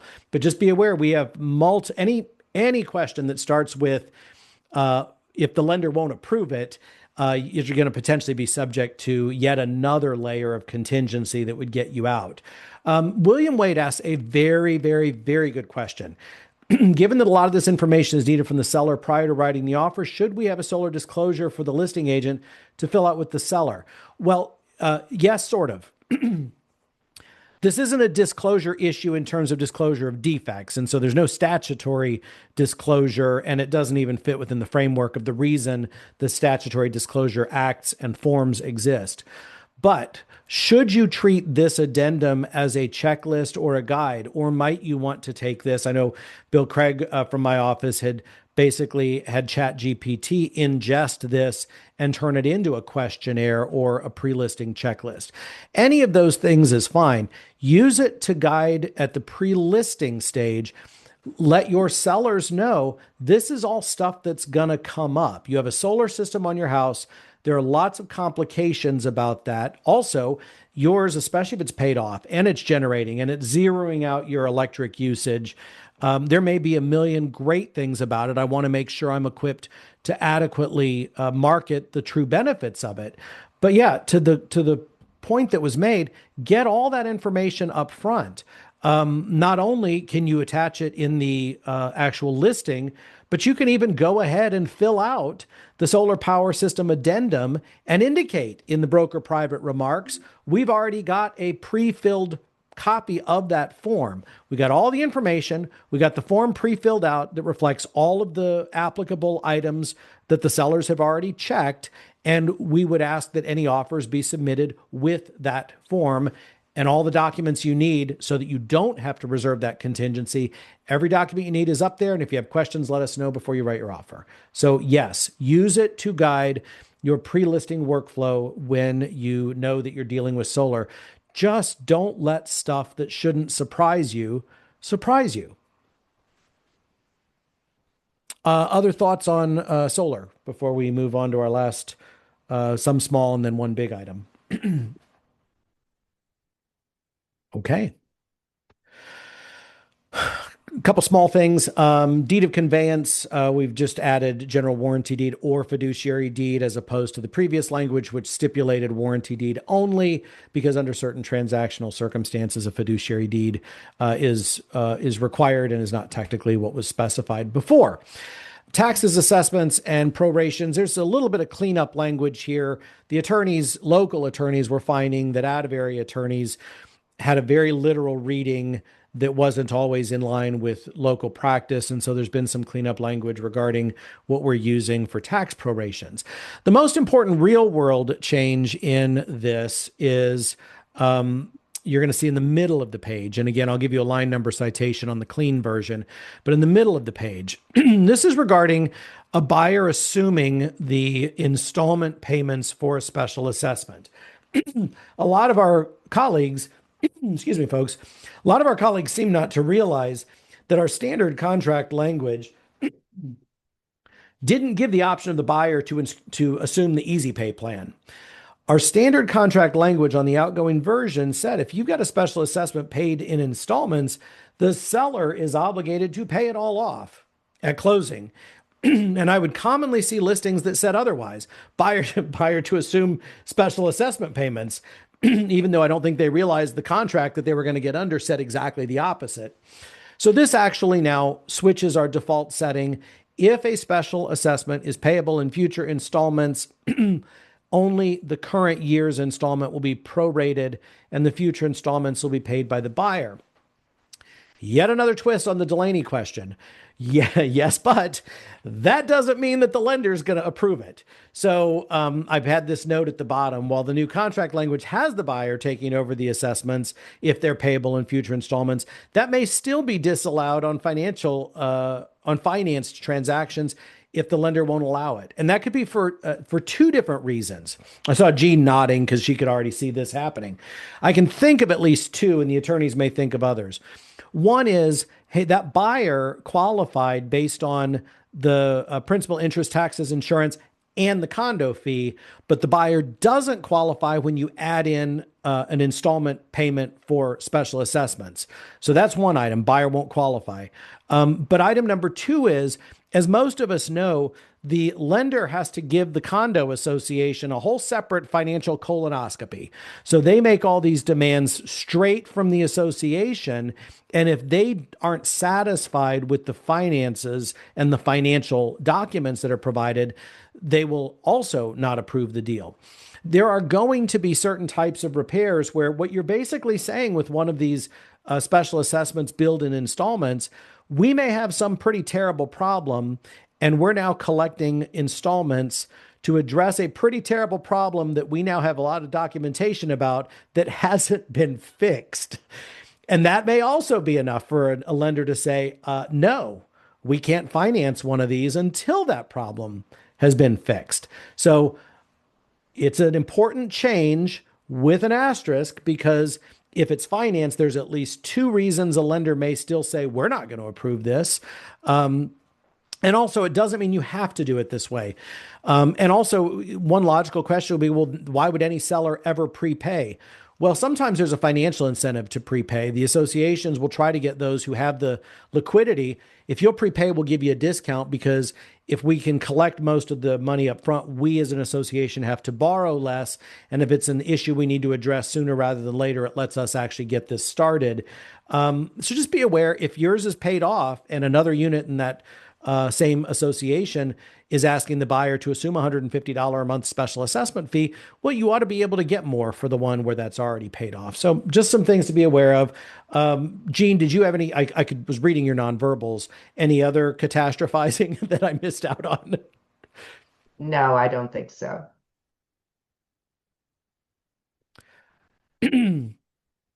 Default paragraph has been streamlined. We had a bunch of verbiage that, as it turns out, didn't actually match up with the law and never has. So you'll see all the stricken language, but really, we've already alluded earlier to the fact of how is earnest money disposed of?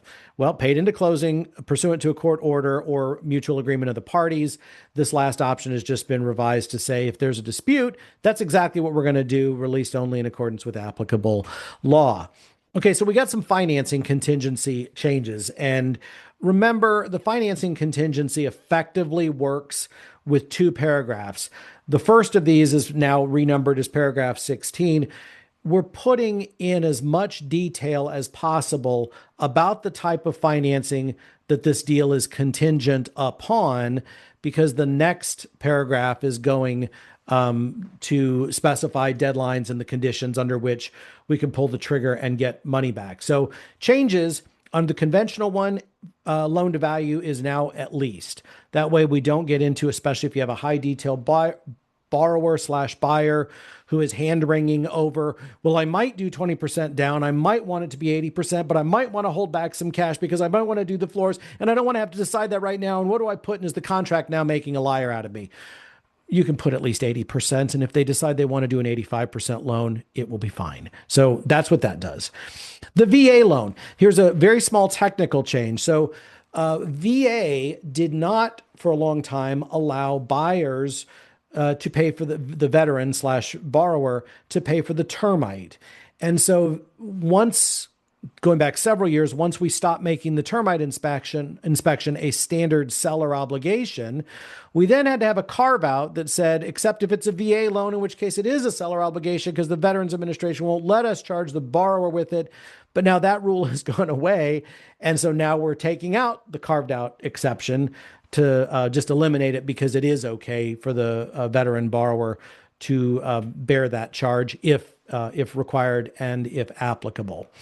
Now, getting into the more exciting changes, the diligent effort and notice updates. So we got two really big changes here.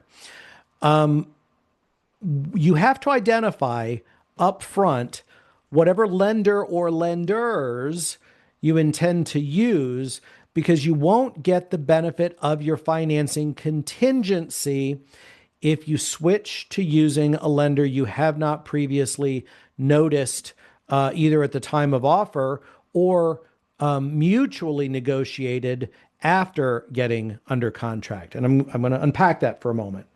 We had one of the attorneys that participated in an earlier session that was great, because he reminded us, the question was, can I change lenders even if the sellers don't approve it? Sure. No one cares if you change lenders 1 time or 50 times if the money shows up at closing. No one cares. Everyone will be happy that you got whatever the best deal was. The problem is if the money doesn't show up at closing, now that's what the contingency is for. The contingency is a safety net that lets you get out because of some contractually permitted excuse. And if you don't play by these rules, it doesn't mean you can't change lenders. It doesn't mean you can't do something different. You just can't say at the last minute, I couldn't get my financing. And oh, by the way, I got denied by a lender I never told you about.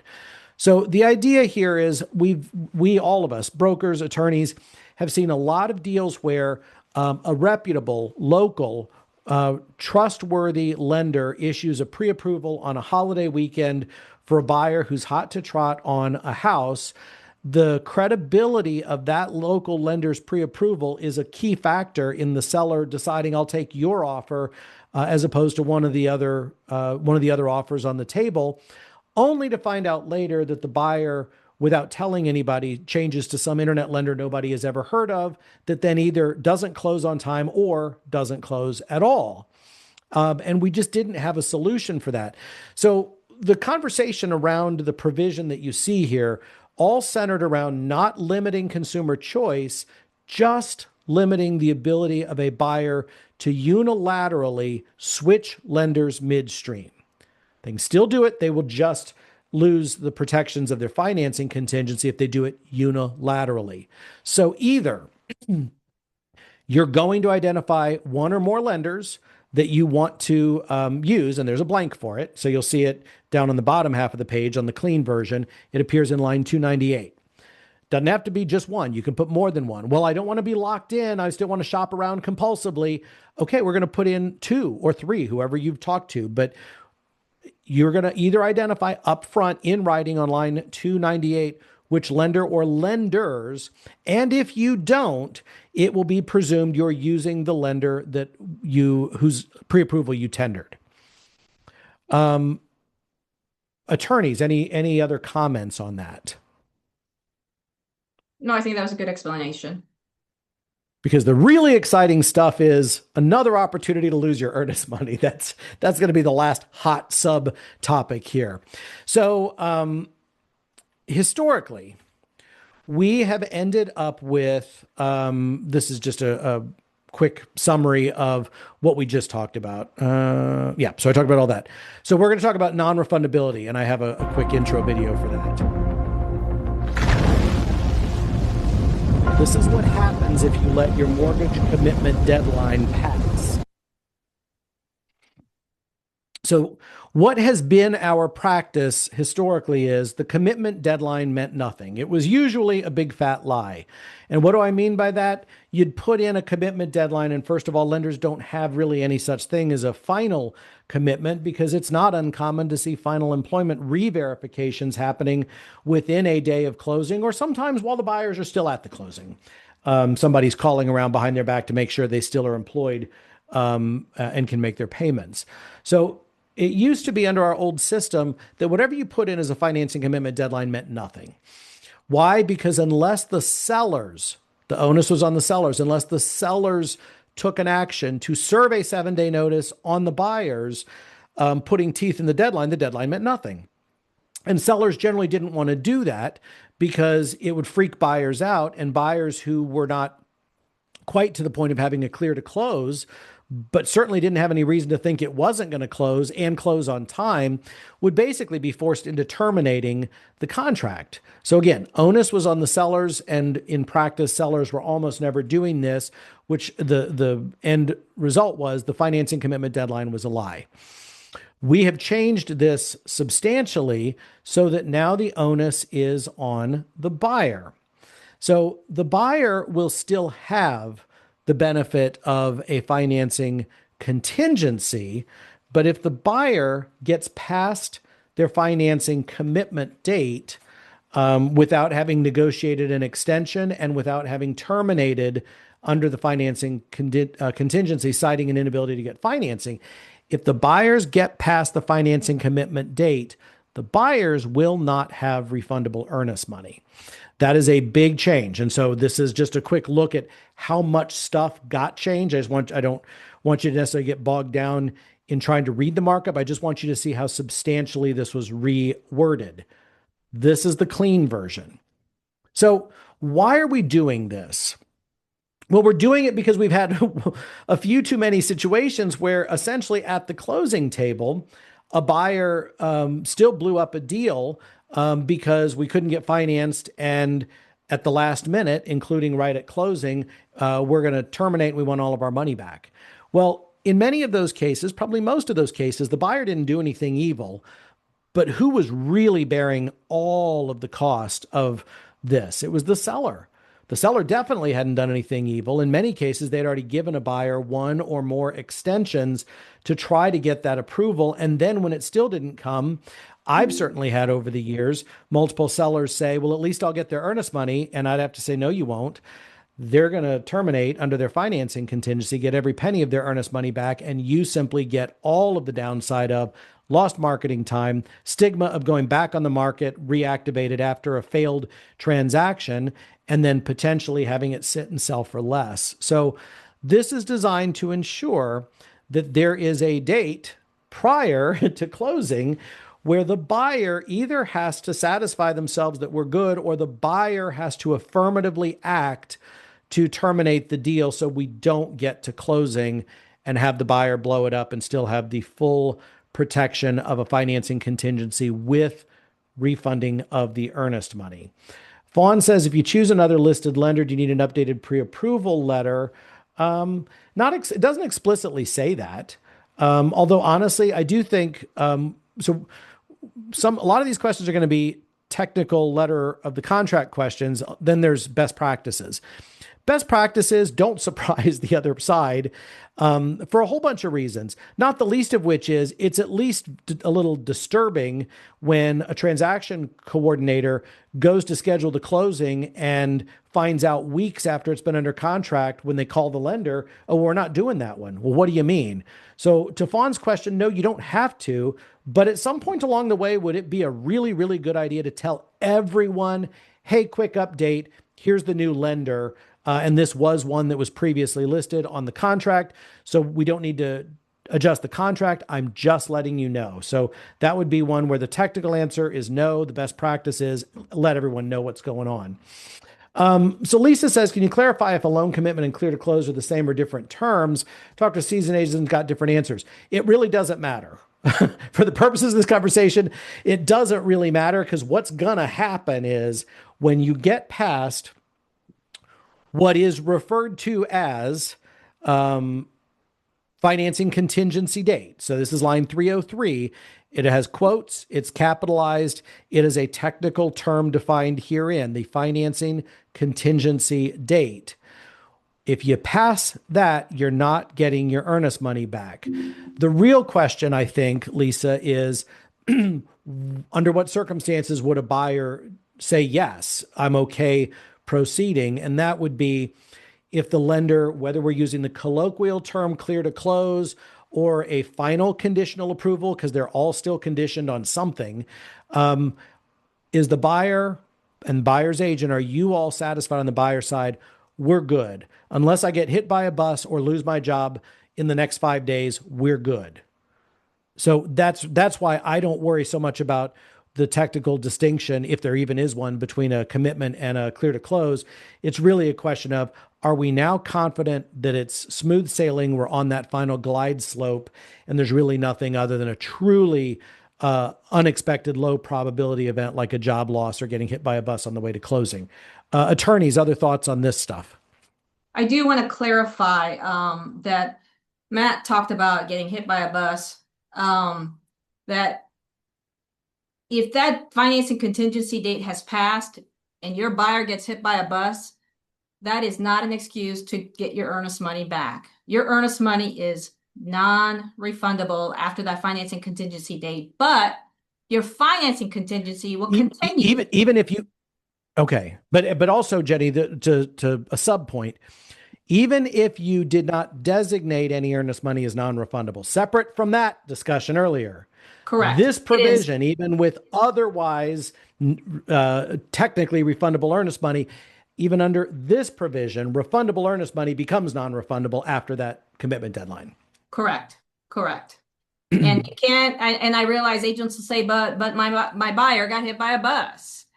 Why shouldn't they get their earnest money back? No, this provision is saying that you have financing contingency date for purposes of essentially all earnest money, essentially the refundable earnest money being non-refundable. That doesn't mean that the financing contingency doesn't continue. The financing contingency will continue until the seller side gives the 7-day notice. So that is still the same. So what we wanted were circumstances, and we bifurcated this for circumstances like that of, Mr. Buyer unfortunately lost his job the day before closing. It is horrible.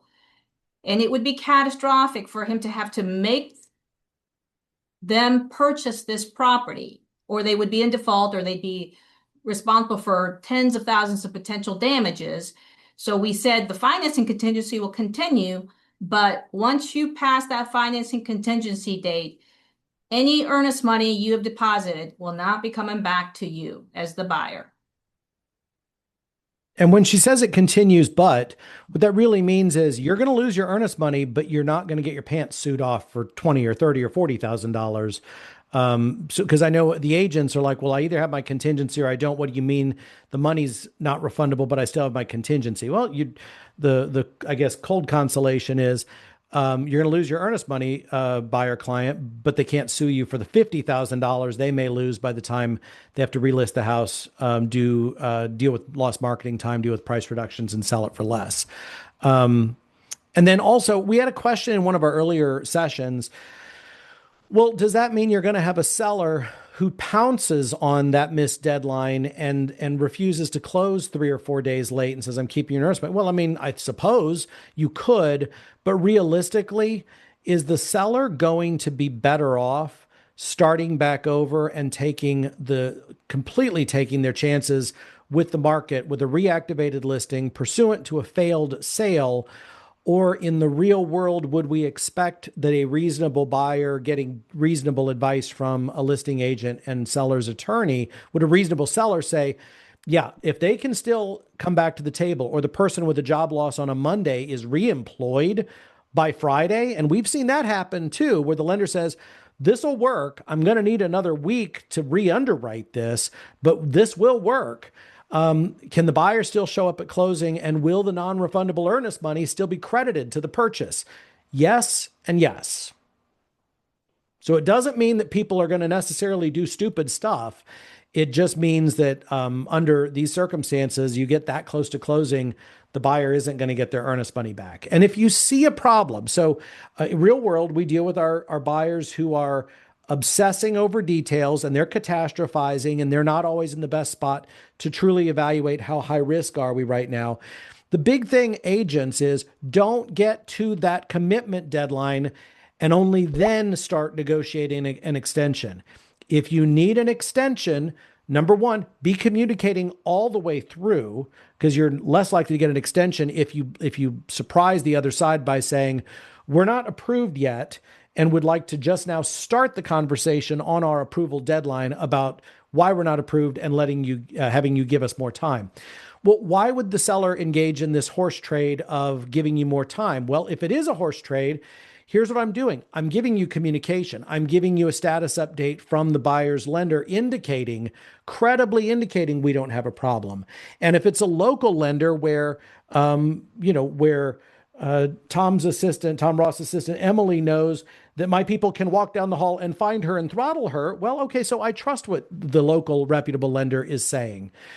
Based on that, the sellers are willing to extend for a bit. If the sellers say, no, we won't, the buyer knows, okay, well, I have up until this deadline to serve a notice of termination, not because I don't think I could have gotten finance, not because I don't think I would have closed on time, but because you're unwilling to give me a few extra days. This is the last day I can blow this thing up and still get my earnest money back.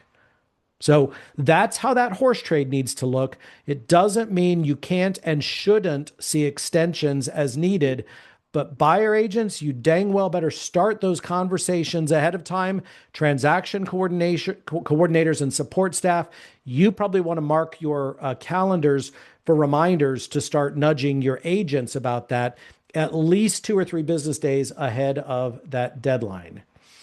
So Laura Finke asked, do we anticipate seller attorneys will continue to generally not send the 7-day notice? Well, this provides a really powerful reason why they would not really need to. The buyers already have a bunch of money on the line.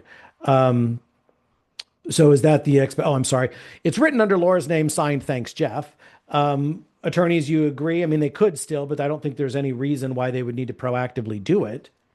I don't think the circumstances of the 7 days notice, that's always been in there in section 17. That is not going to change. So the practices probably will likely be the same for all attorneys, which is essentially telling the seller, do you want us to send the 7-day notice or not, to cut off the financing contingency entirely.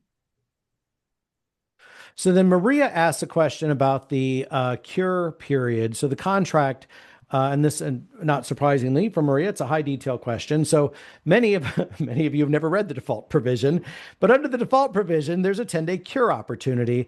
And Maria's question is, well, how does this all reconcile with the 10-day opportunity to cure? And it reconciles pretty nicely, actually, because if somebody serves a notice, it depends. Buyers can absolutely just say, we're done blowing it up because we have the right to. We're not in default. We don't have our financing approval, and on or before the commitment deadline, we're serving a notice and now we're done. The 10-day cure is in cases of default. Step 1 in the case of default is notice of default, and then that triggers the 10-day cure opportunity. And under the 10-day cure opportunity, let's just say buyer has never served a notice of termination, is now late to closing. Seller's still going to have to give them their 10 days. And the buyer, if they show up and if they close, they're still going to have their earnest money credited toward the purchase price.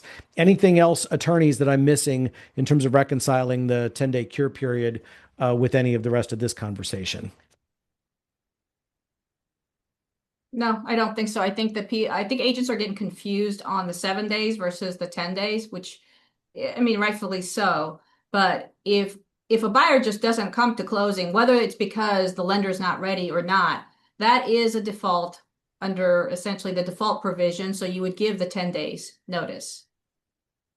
Gene and Scott, I don't know if you agree or disagree with me, but. I agree. And a lot of times we may at that point send a 7-day and a 10-day notice combined into one. That's exciting. That's a 2-for notice. Okay, which then actually goes really nicely with Delaney's question about last minute screw ups. What happens to the earnest money if you're past the commitment date, but the closing gets delayed a week because of a last minute lender screw up? And then the seller's the one that wants to blow it up because they think they've got a better deal now waiting in the wings. The seller now can initiate still the 7-day dance, which will result in this issue of buyers terminating or not. And if the sellers are, in the case of her scenario, actually trying to manipulate it to get the buyers to bail, buyers are still not getting their earnest money back because they got past the commitment deadline without terminating. If the buyers terminate on or before the deadline because the buyers don't have their financing commitment, they're out penalty-free, earnest money refunded. But once they get past that date, Delaney's question was really predicated on sellers are taking advantage of all of the provisions under the contract to do this, this, and this. They're pulling some levers that will ultimately result in the buyers having to terminate after the deadline. And because it was after the deadline, the buyers aren't getting their earnest money back.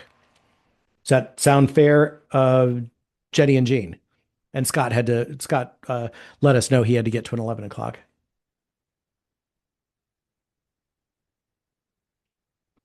Yes. And then also I'll answer Maria's question. Is their earnest money no longer part of their contribution to the transaction? Under any circumstance where it closes, whether it's delayed, whether it's been bumpy or people are bruised on the way to closing, in any circumstance where it closes, earnest money, even if it was already at a point of being non-refundable, it will still be paid into closing and count toward the purchase price.